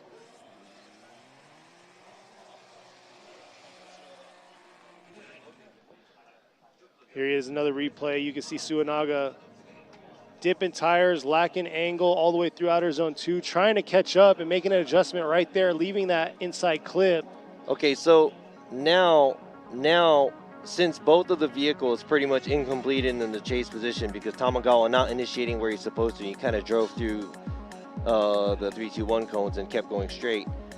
Suenaga understeering into outside zone 1. Let's go ahead and compare the lead runs. Here they are coming around through the 3-2-1, and right there Suenaga makes a huge mistake in that outer zone 1. Tamagawa able to get there, get to the rumble strip to outer zone 2, bringing it into that inside clip. And yeah, not sure if Suenaga gripped up. This is a very high-speed course. I don't know if he was trying to run away or what he was trying to do, but yeah, not the cleanest lead or chase run by Suenaga. We'll see what the judges are going to say.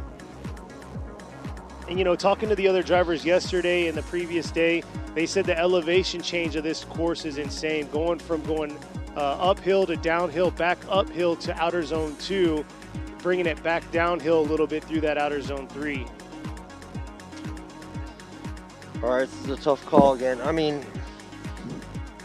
I know, we get hit with, the calls and stuff, but I'll go ahead and explain after we have the final results called here. All right, we'll see here. First up is going to be Robbie Nishida is going to go right, Imamura is going to go right, and Adriana is going to go right. So right there, Yoshichika Tamagawa is going to get the win on this one, going on to the top 16. Yeah, so let's say the chase was a wash totally, right? We have to watch the lead runs. Now, watching the lead runs, Suenaga bobbling at the outside zone 1, being very shallow at the outside zone 1 area. Watching Tamagawa's lead run, he had more angle getting to the outside zone 1 and through outside zone 1, and the rest of it was pretty much the same. So the only difference that we saw was Tamagawa did a better job from initiation to the outside zone 1 than Suenaga, and that's pretty much that was like the deficit of who won and who lost. So since both the drivers did incomplete in their chase positions, we have to revert to just the lead runs, and Tamagawa did slightly better, and there was there was somewhere that we were able to just point out and say, hey, you did better here, and that's why, you know, that's why every little part of the track is important when it gets down to this. But yeah, they definitely put it in the judges' hands there, and it came down to the facts that we saw on the replay. But looks, we're going to see a replay between these two right here. This is their one more time battle. Replay? Because they're going to redo their run. It's one more time battle between Masanori Kohashi going against Shuichi Mano. Mano in the 1 Via, Kohashi in the A90 Supra. Let's see how they're going to perform. Both 2J powered, bringing it around the 3-2-1. We'll see what adjustments they made to make their run better. And here they are coming back around. Mano getting lost a little bit right there into the smoke to that inside clip. And yeah, once again. Yeah, I think this is a way bigger gap than what we saw earlier too. Yeah, very inactive on that chase for Mano. Yeah, that was pretty much closer to an inactive chase here.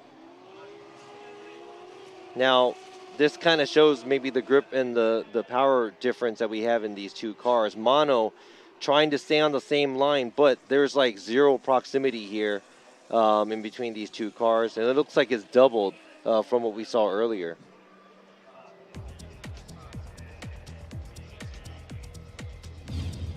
Yeah, not the cleanest chase by Mano, but we're going to have to see how he's going to do this time in the chase, because we saw before Kohashi didn't have the cleanest chase against Mano his last battle. And you know what? Everybody wants to go fast, and I understand it, but we always talk about this isn't a sport where you're just running away as the lead car. So we want to make sure that you're running the right line, good enough angle as a lead vehicle. And if you're fast on top of that, that's, you know, cherry on top. But that's not what we're just looking for. We don't want to just see gaps. We want to make sure that the chase car gets a good chance to do a good chase. And in order to do that, obviously the lead car can't be shallow. The lead car can't take a smaller line. And this is kind of a good way to show where Kohashi looked like, you know, he was in the lead position. This time he tightened up the inside clip area, and he was able to run a good line. Maybe a little bit small on the outside zone 1, but the gap was doubled from what we saw earlier. So there's no excuses for Mano this time, because he was on the same line and angle maybe, but there was no proximity whatsoever. So here they are lined up, ready to go. Mano's going to be in the lead this time, going against Kohashi in the chase, coming around, approaching the 3-2-1 now. Here they are, bringing in the outer zone 1. Kohashi filling the zone a little shallower, right on the strip, the line, printing back around in the outer zone 2, into that inside clip. But like I said, Kohashi definitely went back, checked out the review, and was like, okay, I got a close proximity here, here, and here, and he did it. Yeah, and I wish he did this on the first run. See, so it does take, maybe because it is the first battle of the top 32 for the drivers, but sometimes it does take one more time to pull this out of some of these drivers, because look at Kohashi. He can do this, and he's able to do this. And obviously, if he was able to do this earlier, we would have gave him the win from the first place. Too bad for, or we haven't announced yet, but this is kind of obvious to see, but Mano is just, you know, probably he's at a limiter where this is the most he can do maybe in this vehicle, but this time it looks like it's going to go to Kohashi. And there you are right there. It's official. Masanori Kohashi is going to get the win and move on to the top 16 and filling the last spot on the left side of the bracket. Good job, Kohashi. Mano definitely fought it out, tried to make it happen, but unfortunately Kohashi was just a little bit too much.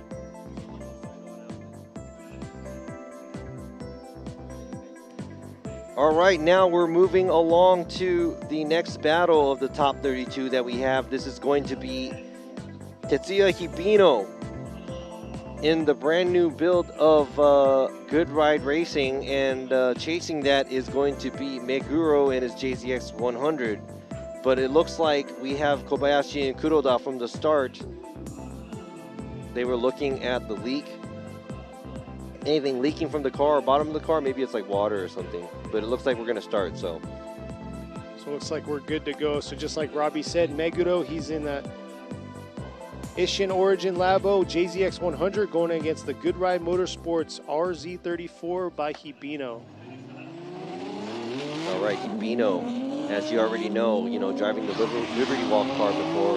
Very exciting driver to see. Yes. Hard flicks. Here he is coming around outer zone 1, holding back a little bit through that zone, flicking it around to this outer zone 2, just like Robbie said, into this inside clip. Meguro getting lost in the cloud behind him into that outer zone 3.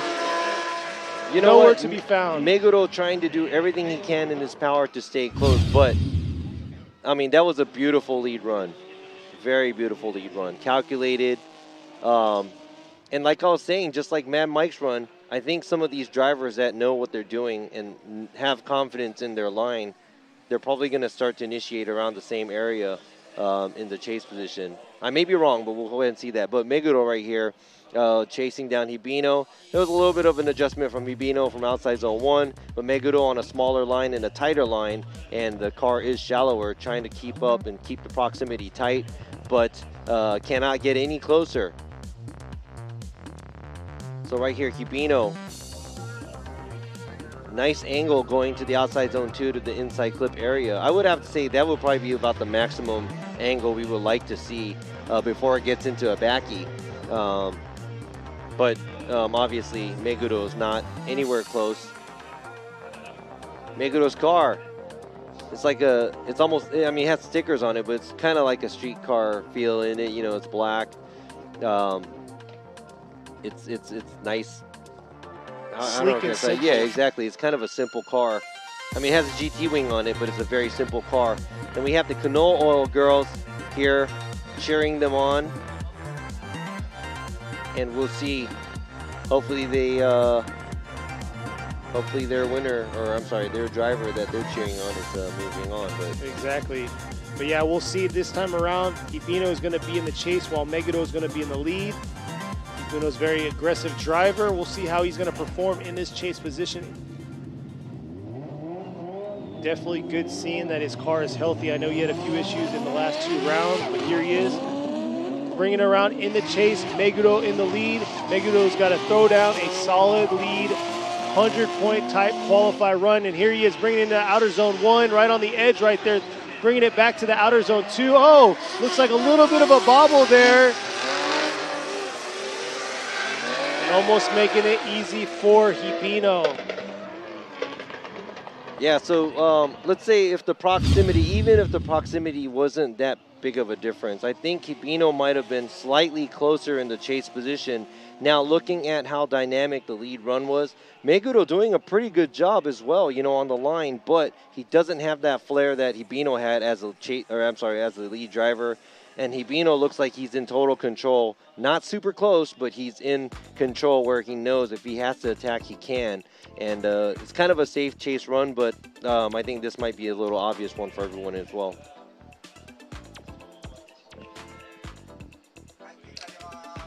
All right, looks like the scores coming, or not scores, the vote's going to come up for the judges. Nishida is going to go left, Imamura is going to go left, and here we are, Adriana is going to go left. So Tetsuya Hibino is going to get the win, and he's going to move on to the top 16. Congratulations to Hibino, and well-fought battle by Meguro.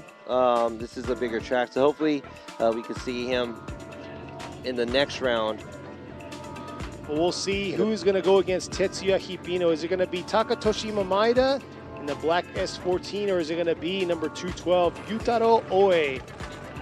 The young buck moving up from FDJ2, jumping in a new car for him, but filling the shoes of his father, which is his 3-rotor RX-7 right there.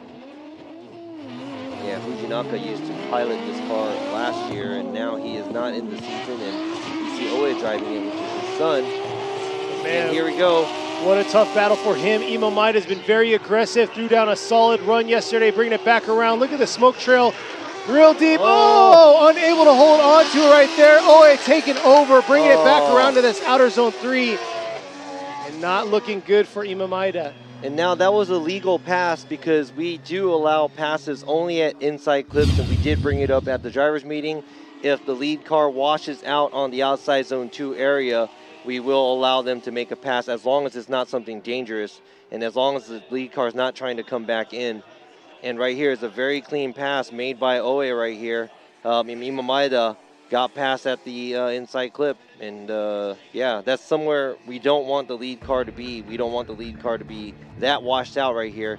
Did a little bit too much, washed out, and Oe making a clean pass on the inside clip. Yeah, like you said, something we don't see too often. Oe made it look very clean. He hugged that inside clip, made it look easy, but now it's his turn to be in that lead position to make that solid lead run, and we're gonna see how Imamaida is gonna adjust himself, because maybe I spoke too soon, because Takatoshi Imamaida has been doing a phenomenal job, and for some reason right there, after that outer zone 2, he kind of stuck too long in that zone and was unable to get out of it and hug that inside clip. So we'll see their turnaround now, getting ready to start the second part of this battle.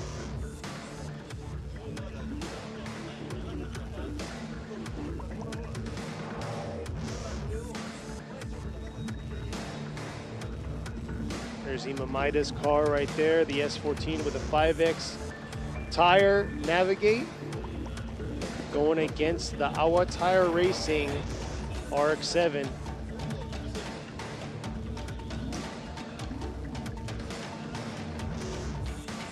Yeah, so that was a very, you know, we don't see passes too often, but a lot of people don't enforce, they don't try it, and that's not what we ask for, but we do give the drivers an option. If they want to, they can, and it's only at an inside clip.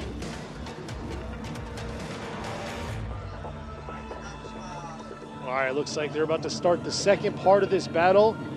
Right now, it's looking pretty solid that Oe has the upper hand here, but like I said, he's got to throw down a solid lead run. You know, anything can happen. We've seen tables turn whenever they change positions. And here they are coming around into this 3-2-1, bringing it up to outer zone 1. Here's Oe. Nice job through outer zone 1 right there on the rumble strip, bringing it back around to outer zone 2 rumble strip. Imamaida once again struggling right there through that outer zone 2, and Oe just finishing real strong through that outer zone 3. Yeah, so we're gonna go ahead and see to make sure that there isn't anything going on where Imamaida made a mistake at the outside zone 2. Let's see if that's gonna be a mistake. Oe, great job at the angle, and right here coming around outside zone 2.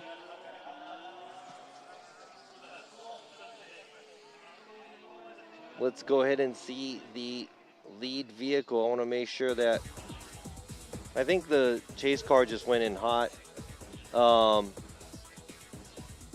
There wasn't a huge adjustment by Oe at the outside zone 2 area, and it looked like Imamaida was pretty much coming in a little bit too hot from the get-go, and yeah, over-rotated behind. All right, here we are, Nishida. He'll be going right, along with Imamura is going to go right, and Adriana. So it looks like Yutaro Oe is going to get the win and move on to the top 16, going against Tetsuya Hibino.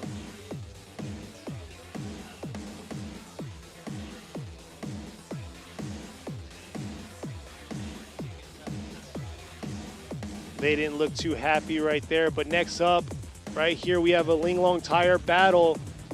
It's going to be going against Kanta, number 57 in the JZX 100, going against Xia Changhao in the R35 Skyline. Both Linglong Tire Drift Team Orange and the Team Orange Asia car. Here they are bringing it around into this 3-2-1. Kanta, he's done a phenomenal job in these tandem battles, and here he is going against his teammate, bringing it into this outer zone 1. Oh, just missing that right there in the outer zone 2. Dipping 2 tires, losing it. Oh. And Kanta finishing off strong. Everything looked good up until outside zone 2, though. Yeah, it did. So this, both on Linglong Tires, you said, and I think it's a different name of the brand. It's Atlas Tires, but right here, that was a pretty nice way to do the transition by Xia in the chase position.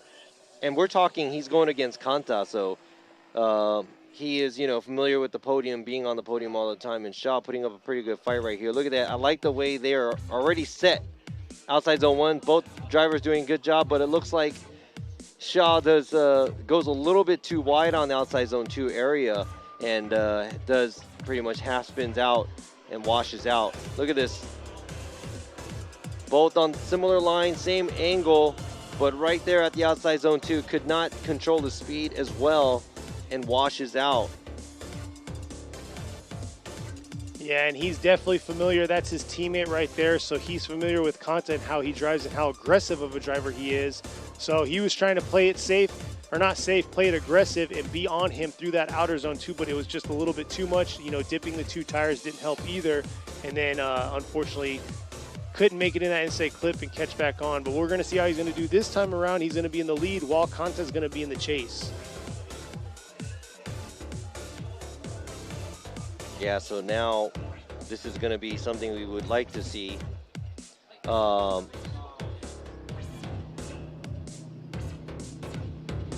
right, looks like they're getting the go-ahead waiting on the light.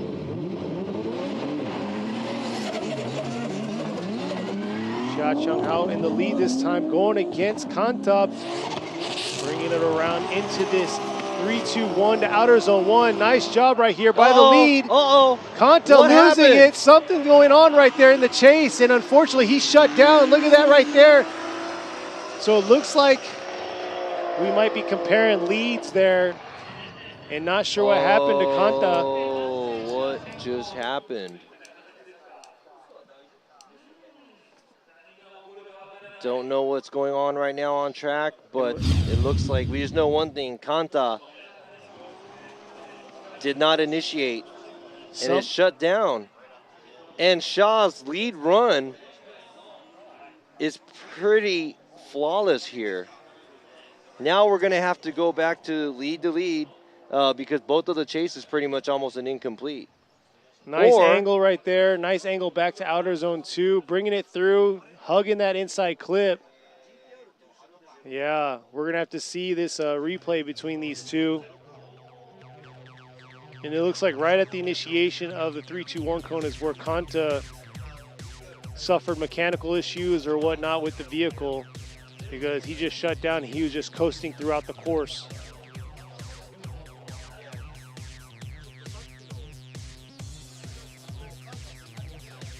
So we'll see here. I know before he's had drive shaft issues. Hopefully that's not what happened again. And this was like last year, and I think early on this year he had some issues with the drivetrain. And we're awaiting now. Right there in the clouds, that would be the view of Fuji, which is right behind us. But you can see the overcast skies.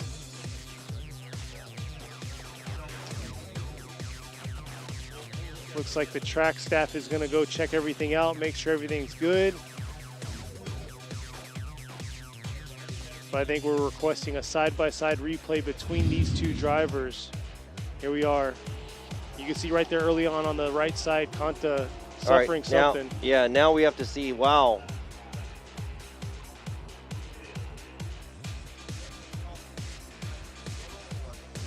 Oh, this is going to be close between these two.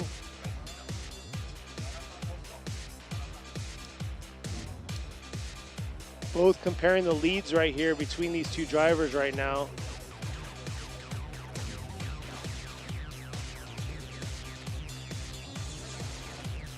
Robbie's analyzing every bit of it to make the right call between these two drivers. Both drivers suffering an incomplete on their chase, because right here you can see how Xia just dipped 2 tires on that outer zone 2 and then lost it and washed out.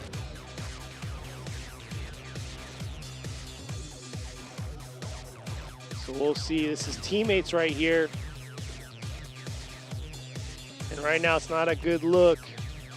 If they have to take it back and fix Kanta's car, hopefully nothing major is wrong.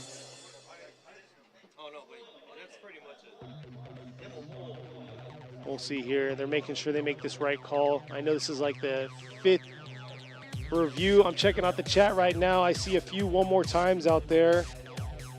I see a few GTR votes or R35 votes going on. So we'll see what the judges are going to call on this. They're making sure they analyze every bit of the replay to make the right call. If you're just joining us, we have 4 battles left in our top 32. Moving on for our top 16. We'll probably have a small break. We're gonna have like I think an hour break. I'll have to look at the schedule again between the two, and then we're gonna do opening ceremonies for top 16. But yeah, if you're just joining us, this is round 3 of the G-Shock Presents Formula Drift Japan season here at Fuji International Speedway. We did qualify yesterday, which we were very fortunate. It was just overcast skies. It rained all morning. We were able to do a 2-hour delay, get the rain out the way, and we had some pretty dry conditions. It was a little spotty for their first qualify run, but the second portion of qualify was all dry, and then we were able to see some solid runs by the drivers. Hiroyo Minoa, he got first in qualify yesterday, while he had Mad Mike Widet right behind him. Both of them are both moving on to the top 16. They beat their opponents. We're going to see how they're going to do. Minoa doing a solid job this year, sitting first overall in point standings, while we have Kohashi right behind him, which Kohashi is moving on also. And then right here, Kanta's sitting in third at 122 in points. So this is very important for him to move on, because this might drop him severely in the points ranking. Because right now, tied with him at 122 is Hokuto Matsuyama, which Matsuyama didn't make it through qualify because it looks like he was having some issue troubles from the inside clip to outer zone 3. And he wasn't sure what was wrong, the team wasn't sure, and yeah, both qualify runs, he was unable to successfully have a good run.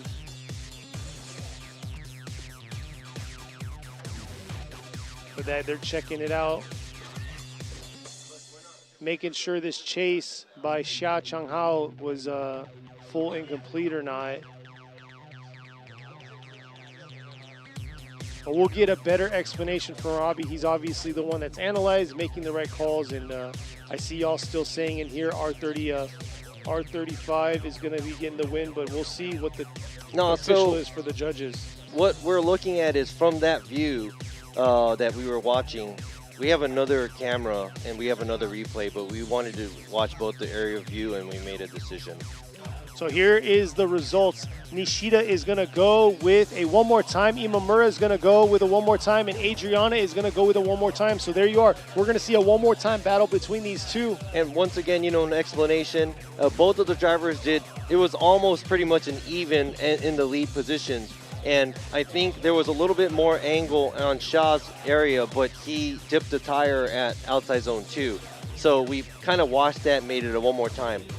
Now in the chase position, Kanta not being able to start drifting, that's an incomplete. And Shaw washing out outside zone 2, and pretty much he washed out, tires off the track, but huge adjustment going back on track, almost straightening. It was really, really messy in the chase position, so that was an incomplete. So we pretty much both incompletes in the chase positions, and the lead car, it's pretty much both of the cars did very similar in the lead. I mean, Kanta was a little bit shallower overall, but his line was better. Shaw was a little bit more deeper in angle, but he did dip tires, and that's pretty much what we made it a wash. All right, we're going to have to find out what's going on with Kanta's car. Hopefully he'll make it back to the line for his one more time battle against Xia Changhao. But moving on, I think we'll be moving on to the next battle that's about to play out, because after this we have 3 more battles. So total right now we have a one more time battle and 3 more battles to move on to this finishing our top 16 bracket. And if you're looking for the bracket right there, if you go to the comment section, you'll see the link for the bracket. It'll kind of show you what's going on and keep you live. There you go, Kanta's fan right there, and it says Kanta, number 57. There you are. So we'll see how it goes.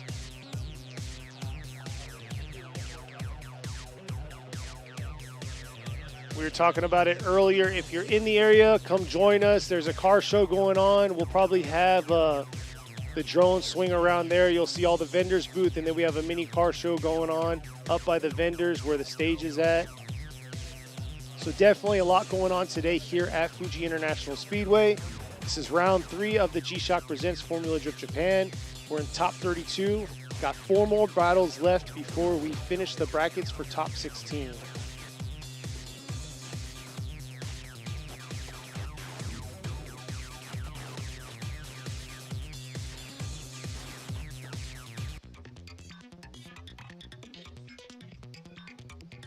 All right, as we are waiting for the next battle, the next matchup probably is going to be Kaneda and Masuyama.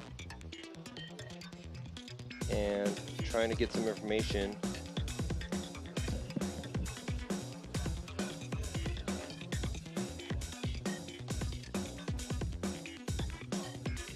Yeah, so the next battle coming up, supposed to be number 770, Yoshitatsu Kaneda in the Cusco Racing GR86. He's going to be going against number 530, Wataru Masuyama in the Good Ride Motorsports GR Yaris.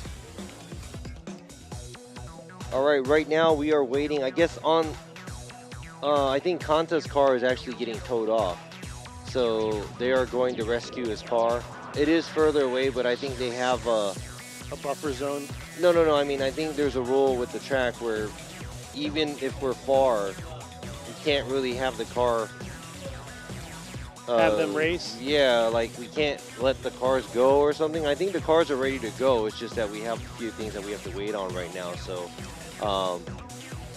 we're going to go ahead and give it a minute. So if you guys have to go get, a drink or use the bathroom or something, or if you have questions, right now, it's almost like if you have questions, we'll answer them. There's about a 15-20 second delay between what you're seeing right now and what I see on. Hey, if you have any questions, be nice though, please.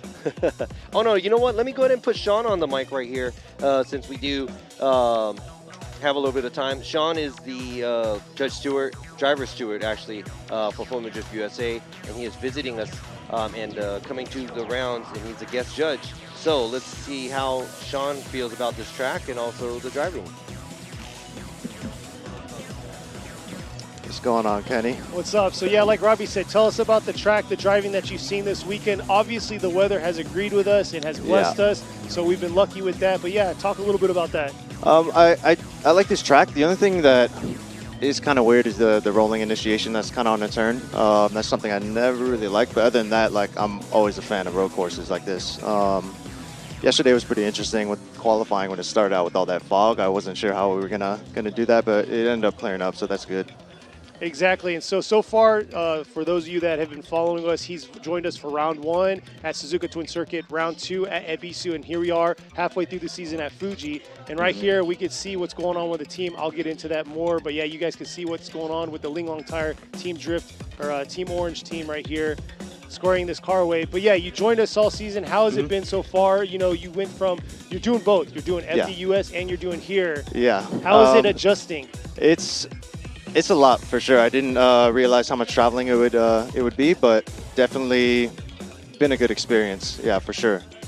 And heck yeah, you definitely have blessed us out here. We're happy that you're out here. Happy to be here, man.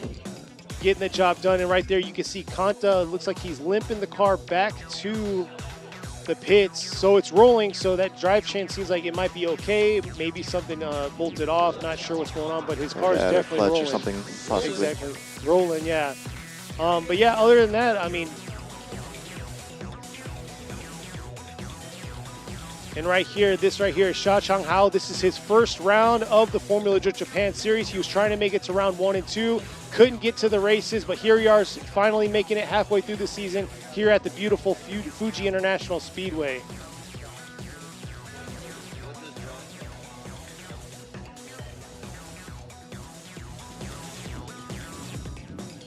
Are we getting ready to go here? I'll pass off the mic back to Robbie. Yeah, we'll get Sean back on the mic, ask him a few more questions. If you have a question for Sean, let me know. I'll see if I can catch the question and ask him later. And here we are. Next battle up is going to be number 770, Yoshitatsu Kaneda, going against number 530, Wataru Masuyama.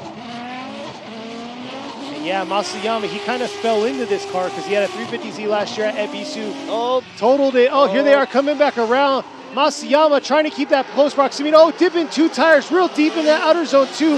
Hanging back onto it right here into this outer zone 3. Missing that inside clip completely in that chase position. Probably risking a little bit too much on that chase. As you can see, coming out of the initiation, Masuyama has a weird approach in the chase position. It looks like he was washing out right here, right there. Looks like he's a little, it looked like he was washing out, but it was probably just being shallow. But after the outside zone 2, he does wash out a little and loses proximity, chasing Kaneda. Now Kaneda in the lead position. does a good job, fills the zones, gets close to the inside clip, doesn't get too close to the outside zone 3 area, but finishes a fairly clean run. Misses the inside clip a little bit too, and shallows up a lot on outside zone 3. Man, these drone footage is, it's a game changer, I swear. Yeah, they most definitely give you a better view of where they're at in the zones, and there you are. We're going to see how it goes. I know Kaneda has been struggling so far this season. And, a lot of the drivers, and we've been talking about this, but, even if it's a fast track here, we see drivers like Hibino, Mad Mike, they throw so much angle and they make it work, and as a lead driver right now, Kaneda did a clean run, but I would have to say that was very shallow overall in the angle. And I think a lot of these drivers, when they're in the lead position, they cannot take it out of their heads of trying to get away from the chase driver, and that's not what we want to see. There you go. There's Kanta's car back in the hot pits here, and it looks like maybe a drivetrain issue because he was rolling, so maybe one of his axles is bad. Hopefully he can get that fixed before the one more time battle between Shaw and him, and tire teammate battle. It's going to be an interesting one, but before we go to that, we're going to go ahead and see what Kaneda is going to do in the chase position and see how Masuyama is going to lead. So there you go, Robbie just said it. They're switching their roles. Masuyama is going to be in the lead this time, while you have Kaneda in the chase. Here they are going through the chicane now. Masuyama doing a phenomenal job in this car. Wasn't the cleanest chase that we've seen out of him, but here he is coming around this outer zone 1. Nice job right on the line, bringing it back around to this outer zone 2. Kaneda taking a huge shallow line, washing out right there to the inside clip. Not able to hang on to that chase position, and I gotta say, Masuyama did a pretty good job in that lead. Maybe he was Kaneda lost in the sauce here, and that might even be an incomplete from Kaneda. We're gonna go ahead and check out the replay here. Right there, goes a little too wide at outside zone 1, doesn't fill outside zone 2, and right there, where you see him in the inside clip, he had a huge correction in the chase position. Now let's go ahead and see. Zero visibility in that chase. That was pretty much very shallow. Yeah, you don't want to find yourself right there in the smoke cloud.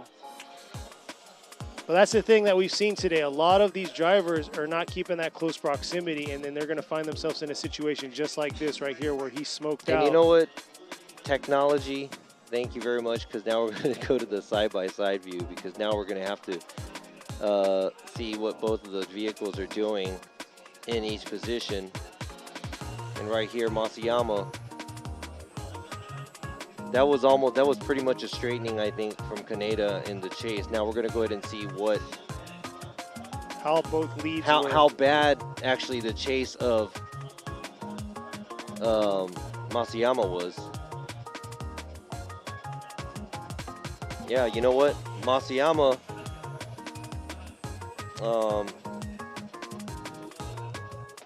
pretty much washed out right there from that inside clip from outer zone 2. Masuyama washed out, but so it looks like he was still drifting. Yeah, it looks like it's going to be. Here they are coming back around. Yeah, and there's no mimic in outside zone 1 to 2 area, and a major mistake caused by the chase driver, chase position where Kaneda was.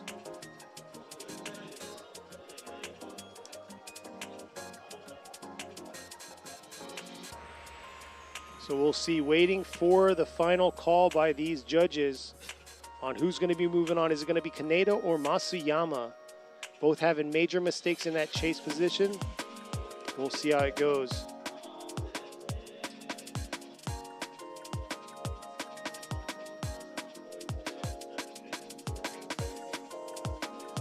So we'll see here.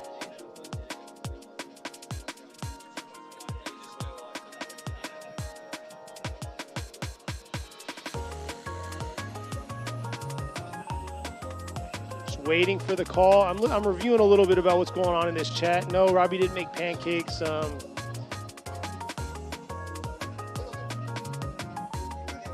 we'll see here. Looks like the scores coming out now, or the judges' votes are coming out now. Robbie Nishida is going to go right. Imamura is going to go right. And Adriana is going to go right. So Wataru Masuyama is going to get the win and move on to the top 16. And I think even if the lead runs, if we became, very, very technical on the small areas, even if the lead runs were the same, we revert back to the chases. Obviously, Kaneda's mistake was a lot bigger. He couldn't mimic Masuyama throughout outside zone 1 and 2 and washed out at inside clip. And possibly that might have been an incomplete because he did straighten pretty hard versus Masuyama. Major mistake, but he did mimic the lead driver from outside zone 1 to 2 and washed out at inside clip area. But he was able to keep the drift. So we put it on Kaneda making the bigger mistake. All right, looks like we're moving on to our next battle against Koichi Yamashita versus Takumi Sato. Here they are coming around the outer zone 1 right here. Yamashita in the lead, bringing it back around. Man, Sato doing a good job here in that chase into that inside clip. Staying right back on it into this outer zone 3. Wow, Sato, very impressive positioning in the chase position. And Yamashita in the lead position, very beautiful job. Here we go, nice angle by Yamashita. And Sato mimicking every move. Had to shallow up a little bit at the inside clip area, but Yamashita pouring on that angle through the outside zone 3. Now this was a very, very pretty tandem. Sato's taking a slightly smaller line at the outside zone 1 and shallowing up on angle, but keeping that proximity really tight on Yamashita. And Yamashita, as a lead driver, doing everything in his power that he's supposed to be doing and does a great job. So this is like a textbook tandem driving by 2 drivers. So really eager to see what's going to happen when they switch places. Exactly. Yamashita in this new chassis this year. He's been in a JZX 100 for the past few years. Here he is in this E92 BMW. Still has the 2J power plant under the hood. And here's that replay once again, bringing it right back around, doing what he does best, throwing down a solid lead run. We're going to see how Takumi Sato is going to do on his lead this time, while Yamashita is going to be in the chase.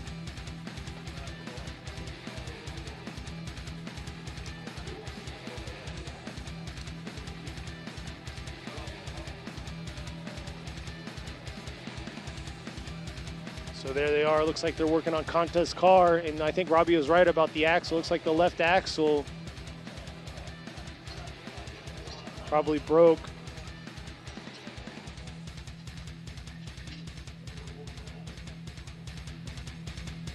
We'll see. And as overcasted as it is here, it still has a lot of humidity, so it's still kind of warm out for these teams out there doing their thing behind the scenes, making it happen. Right there you can see the hot pits behind the start line, because this is a massive track, 3.7 miles, and they have their hot pits sitting right up by the burnout box and everything. It looks like this battle, the second half of it is ready to go. Sato's in the lead, Yamashita's in the chase, and here they are coming around the bend into this 3-2-1 to outer zone 1 right here.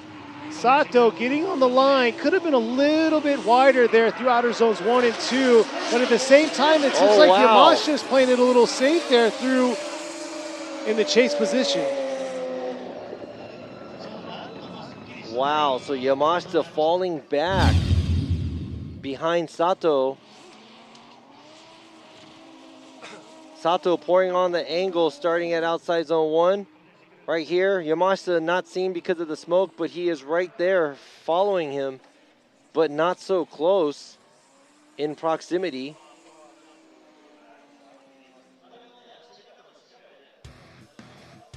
He starts off closer.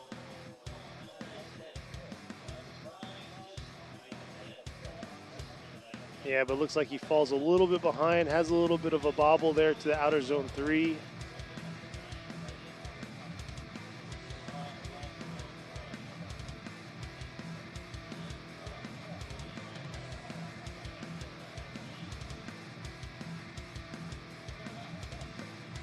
I'm sorry, a lot of stuff's going through my head right now. Robbie's really analyzing this because, Sato, it wasn't the cleanest lead run either at the same time. Yeah, so we're going to revert this. If it's going to be a very simple way to see it, we're going to revert it back to lead, chase to chase. Let's check out what Yamashita does in the lead position. Yamashita, nice angle going to outside zone 1. Fills outside zone 2.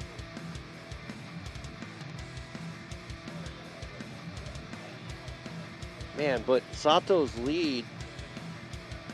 He was a little shallow in the zones. Yeah, he was shallower in the zones. Let's say Yamashita, 1 is about same, but 2, he misses it and he shallows up on angle too in the lead position. Almost like he was trying to run away from Yamashita, but we're going to have to see it one more time here. Yeah, we're going to have to go ahead and check this out one more time. This might be a case of lead to lead, chase to chase, and it seems like one or the other is better than the other in each position.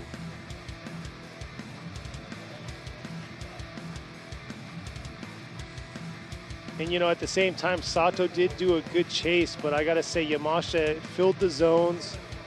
Didn't have, you know, crazy angle or anything, but he filled the zones like he was supposed to, and he was there, so Sato followed suit. To be able to do a good, I'm sorry, to do a good, you know, chase obviously needs a good lead run, and this might revert to that.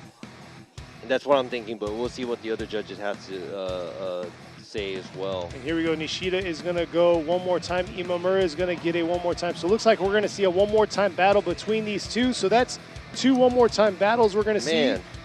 But we got one more normal battle, first time battle for this top 32 bracket. So we can sum it up and get this top 16. Then we got to go back to the one more times that we have. And I'm trying to see the timing.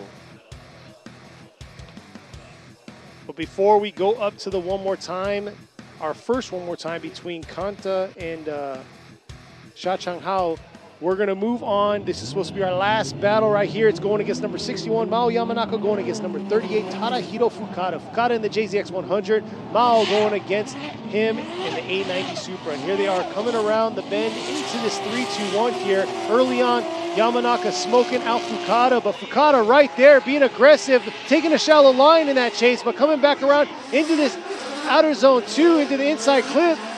And I gotta say, this is the more aggressive side I've seen out of Fukada, even though he took a shallower line. Yeah, so I liked how Yamanaka, so much energy coming from his lead run, a lot of throttle, a lot of angle. Very nice job by Yamanaka. Takes it all the way out to the outside zones. And right there, Fukada a little bit small on the line at the outside zone 1 and being very shallow on angle, but tries to keep the proximity tight between these cars.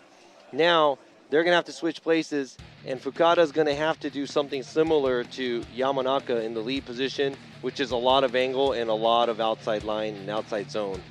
Yeah, Fukada cutting in the inside clip, as you can see on the drone footage. He's doing everything in his power he can so he can stay as close as possible.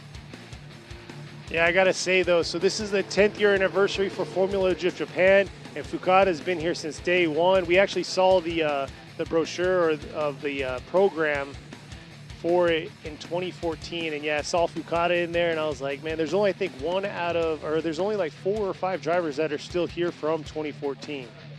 And you know, Robbie's here, but he's now on the other side of the fence as a judge. Yeah, I got the not so fun job. That's true. It is a hard job and stressful for y'all.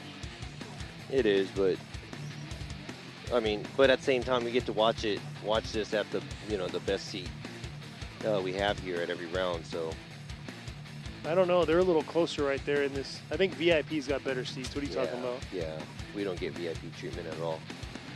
But you know what? You love it or hate it. And I know, you know, it's subjective because it is a judge sport, and a lot of you probably agree and disagree. And sometimes, I'm pretty sure, you know, it's half and half. But I think everything is half and half because it's everybody's decision and choices. So exactly. Look like we're going to see the second part of this battle. Fukada's going to be in the lead this time, and here we are. Yamanaka is in the chase. Yamanaka, as aggressive as he was in the lead, he's going to have to make it happen here in the chase. Coming around, look at Fukada, looking good right there through outer zone 1 and then outer zone 2. But man, Yamanaka imitating exactly what he's doing in the lead right there, bringing it back around to outer zone 3. Wow, Fukada putting up a really good fight against Yamanaka, doing something very similar to what Yamanaka completed in his lead run, but we have to focus on Yamanaka's positioning in the chase.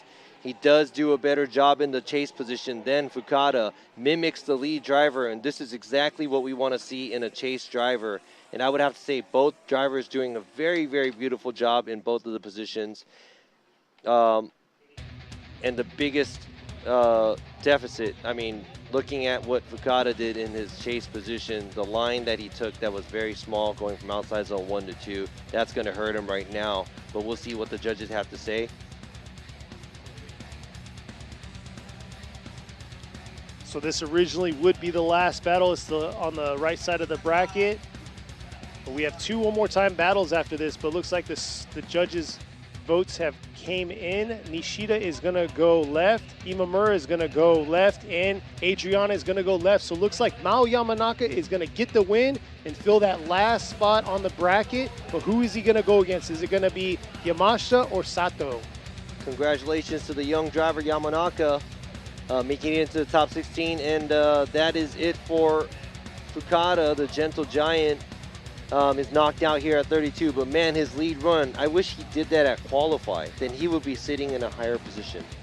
It says Maopo. That's Yamanaka Mao's nickname, I think, or maybe that's what they call, the fans call him, and cheering them on. And now we have the GTR is at the start line, which means and now Kanta is they have to start the competition timeout. And man, are they changing the quick change out? They have 5 minutes for the car to be finished. 4.5 minutes. Maybe it's just a part on the quick change that they're swapping out. Maybe it's the axle. hub. Maybe it is the inside hub. I'm not sure what it is. I'll try to get some information from them, but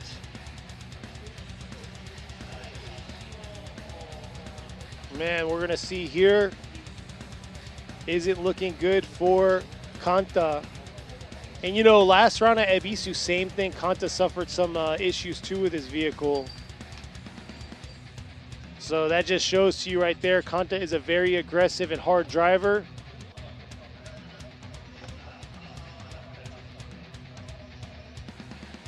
you can see here, you can hear it said 4 minutes left, and he's like, no problem, we got 40 minutes. This is a lead mechanic for the Linglong Tire Team Drift Team Orange team. And you can hear them talking right now. They said, you know, we don't want to do a 1 second drama that they had like last time. I think in was it in Orlando where there was a, yeah, it was like came down to the seconds? I think that was Chelsea's team, right? For Chelsea's team, I think, yeah, in the finals. Yeah, that was literally pretty down to 1 second, and he was able to fire up and roll out. Yeah. Ooh, I think they're down to 3 minutes now. But see, that's it. Hats off to the team right here. I mean, this shows how much they have to put in the work and make it happen. You know, the drivers have to perform, but you can't perform without a solid team behind you. No, you can't. And, you know, the name of the driver is on the door of the card. Door card on the door. And, you know, you see their face all the time, but it definitely takes a whole team to manage anything at this caliber, at this level with competition. So hands down to the teams. And, you know, I think the builds for some of the teams, it gets down to how easy it is to work on to replace parts, because I've seen some teams where they just drop the subframe and they got the quick break releases where everything is ready to go. If something breaks, then they should be able to do it in a few minutes. Like, I think we have Steph Papadakis here today visiting Fuji as well from the States. I know his team pulled off an engine swap in like 50 minutes in their Corolla. I think it was the last round or the round before where they made it to the qualify, and they blew their motor in during their practice before the qualify. That's so insane. that's like insane. 50 like minutes. I mean, you can't even make money off. If you're a mechanic and you did a 55-minute engine swap, you can only charge them, what, an hour labor? Oh, no. It's flag hours there. Oh, you're that's getting right. it Yeah, all. that's right. You're getting some. Yeah, so you know what? We got a couple of minutes to go for these teams to get this car situated, and let's see if Kanta's able to do this.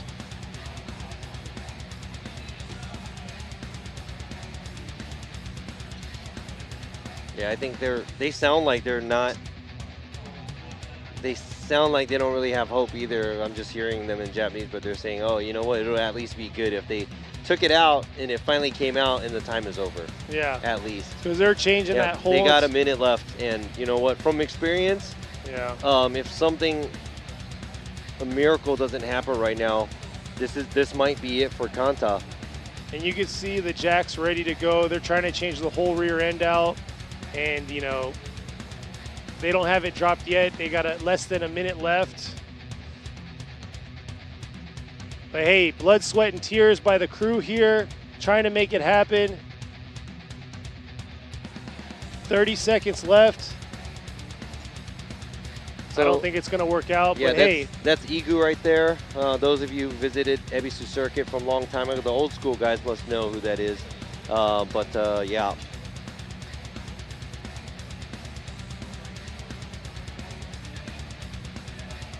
Eight, 7, 6, 5, 4.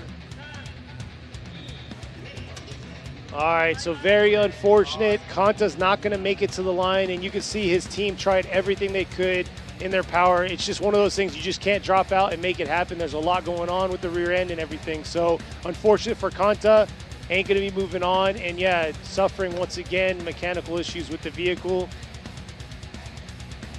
He was going against his teammate, which this is the first time him coming into this series, the Formula Drift Japan Series. This is supposed to be a one-more-time battle between him. It's going to be Xia Changhao. He's going to be doing a bye run. He's number 35 in the R35. Wow, so right here, because of mechanical issues, we have Xia taking out the number 3 qualifier, Kanta. And like I said, he is about to do his bye run. And you see Kanta right here, 22-year-old driver, experienced podiums so many times in this vehicle, coming very close to the championship last year and currently sitting 3rd in points, also knocked out at top 32. So our number 3 overall in points and our number 4 in overall points is out. Wow. For the race to get the top podium today. I mean, we do still have 3 more events after this event. We do, yes. Never know what's going to happen until the end.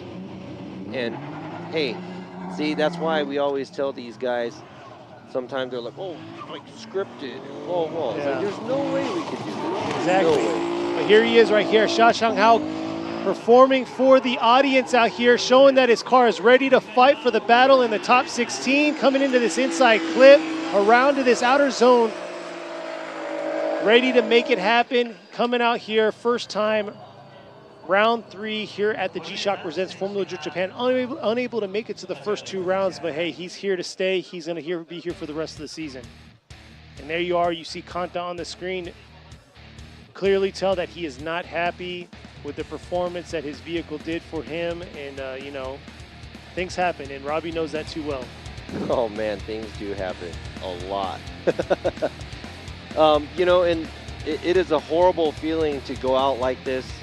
And for a young driver to experience that, you know, it's unfortunate. And, you know, also being 3rd right now in the points, being in 3rd in the points ranking right now for the series is also, you know, it's, man, yeah. Yeah, definitely gut-wrenching for him that he has to suffer mechanical issues, not able to do this one-more-time battle.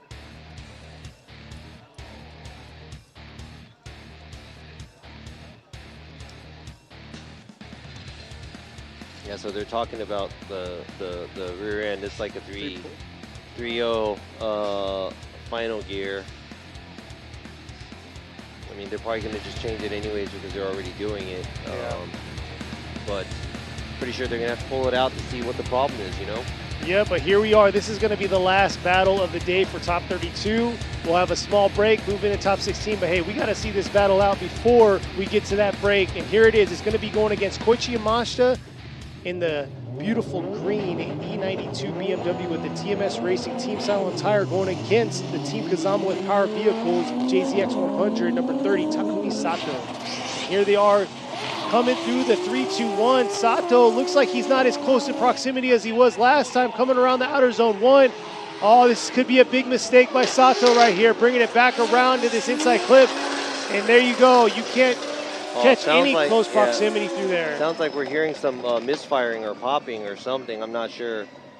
It didn't sound too healthy, but I'm not sure which car was coming from. But right here, it looked like Sato this time did not time it right, where he left a huge gap in between him and Yamashita, and he did get left behind. He got lost into smoke, and yeah, there's a big gap.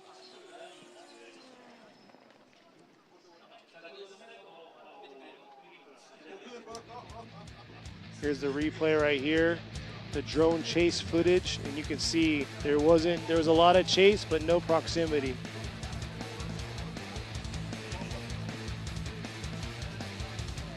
But with that being said, you know, Sato still has a chance. Yamashita's got to do a solid chase run. He can't get too comfortable, even though his spotter may say, hey, you have the upper hand. It doesn't mean you can let go. Yeah, so we have the other battle. Once Sato leads and Yamashita chases, that's going to be the last battle that we're going to see here for the top 32 at the round 3 Formula Drift Japan Fuji Speedway. Let's see how this is going to turn out to be. We already have some of the drivers that are lined up on the left side of the bracket. We have the top 16. It's going to be Minoa versus Kusaba, Takahashi versus Hanawa, Sobagiri versus Mingming, Kohashi versus Gushi. And up until the last battle of the top 16, we have Mad Mike versus Tamagawa, Hibino versus Oe, Shaw against Masayama, and now we're going to see who's going to be going against Yamanaka in his A90 Supra. This is it right here. Like I said before, Yamashita has a little bit of the upper hand right now because he had a solid lead run. Sato didn't have any proximity, left it all pretty much in Yamashita's hands. Now Yamashita's got to do a solid job in this chase position while Sato is in the lead. And Sato did a phenomenal job in his lead last go-around. We'll see how he's going to do this time. And here it is, swinging around outer zone 1 here, bringing it into this outer zone 2. Looks like Yamashita's not doing too bad. Has a little bit of a gap there in the proximity, but closing it in, dialing it in here into the finish to outer zone 3. And that might wrap us up right there for the top 32 battles.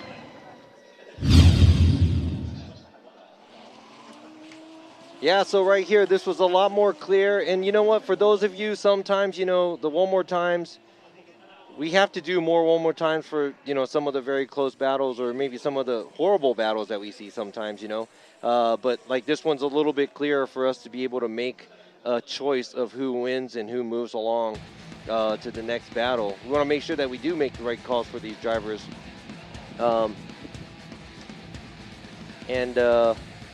Right here, we can kind of see where there's tires off by Sato. Yamashita not taking a wide enough line, but at the same time, a lot more proximity than when Sato was giving chase to Yamashita. So let's go ahead and see what the other judges also input for their calls. Nishida going left, Imamura going left, and Adriana. So Koichi Yamashita is going to get the win, and he'll be going against Yamanaka in the top 16. All right, so we have Sato putting up a good fight with the two-time champ Yamashita. Gets knocked out here at top 32, and there was a couple of upsets in the series where Matsuyama not making it into the qualify. Kanta getting knocked out, even though he's the number 3 points ranking right now in the series. And here we are. We have our top 16. We will be going into the battles shortly. I think in about 2 hours or so, I think we're going to start our top 16 battles.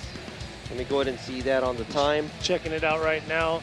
Should be about an hour, a little bit over an hour break that we're going to have, and we'll be rolling into it. The opening ceremony is going to start at 12:40 Japan time, so Pacific time. So make sure that you are back for that. That's about maybe a little over an hour, you said. for us. We're going to go ahead and take a short break, so we'll see you guys back. Don't forget to come back for the top 16. Make sure that it's, you're going to be there to see it because it's going to be really good. It's a big track, and we're going to see some closer tandems probably in the top 16. Exactly. So we'll see you guys. Thank you for tuning in for this top 32. So make sure you come back for the top 16, and we'll see you then. And if you have any questions, let us know. And thank you to Sean. Yeah, Sean over there doing his thing. This is hard to do backwards. Right here, you do it. And we got Imamura right there. Yeah, Robbie. So talk about. All right, so yeah, just be back, and we'll be back as well. And we're going to be doing both Japanese and English commentating, so don't miss any of it. And we'll see you guys back in a little bit.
革新のカーボンベゼル、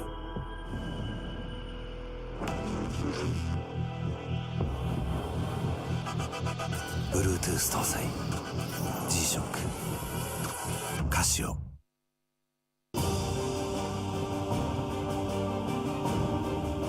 The brightness called brilliant, blinding and vivid, Valentine.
究極の静かさと安全性、オンロード、オフロード、世界中で活躍するケンダ、その信頼を支える静音性、安定性と対摩耗性、世界が認めた技術と信頼を街乗りである。高品質と納得の価格、タイヤのポテンシャルをあなたに。ケンダ。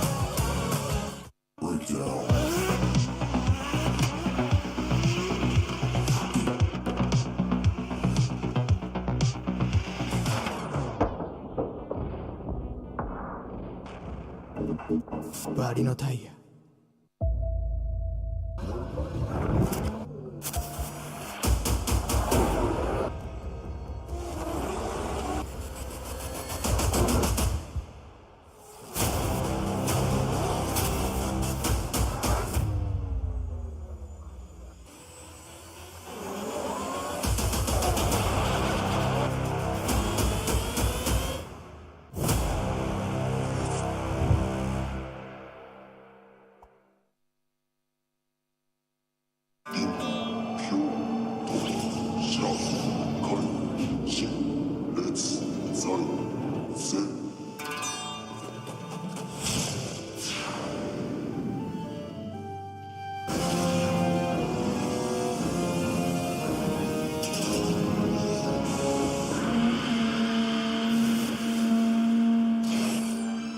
Ultimate lubricant.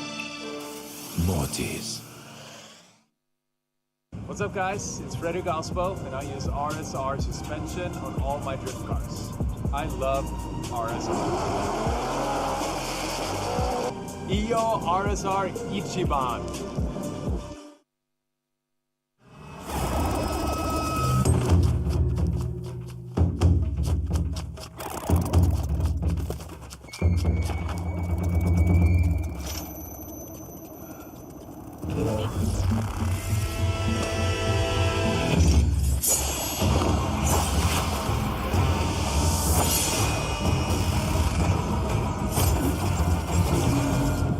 Made in Japan. Breed. At a brand new bending unit all the way through, just throws a early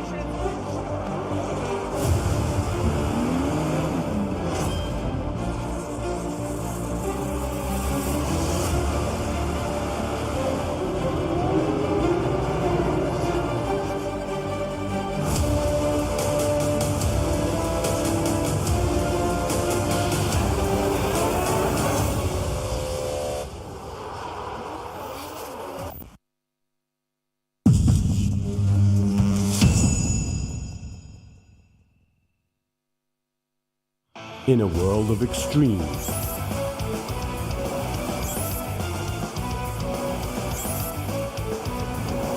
this is where they're refined. The real deal. Cusco. 伝統と革新、小倉クラッチのテクノロジーを凝縮、チャンピオンを取るためのクラッチ、小倉レーシングクラッチ ORC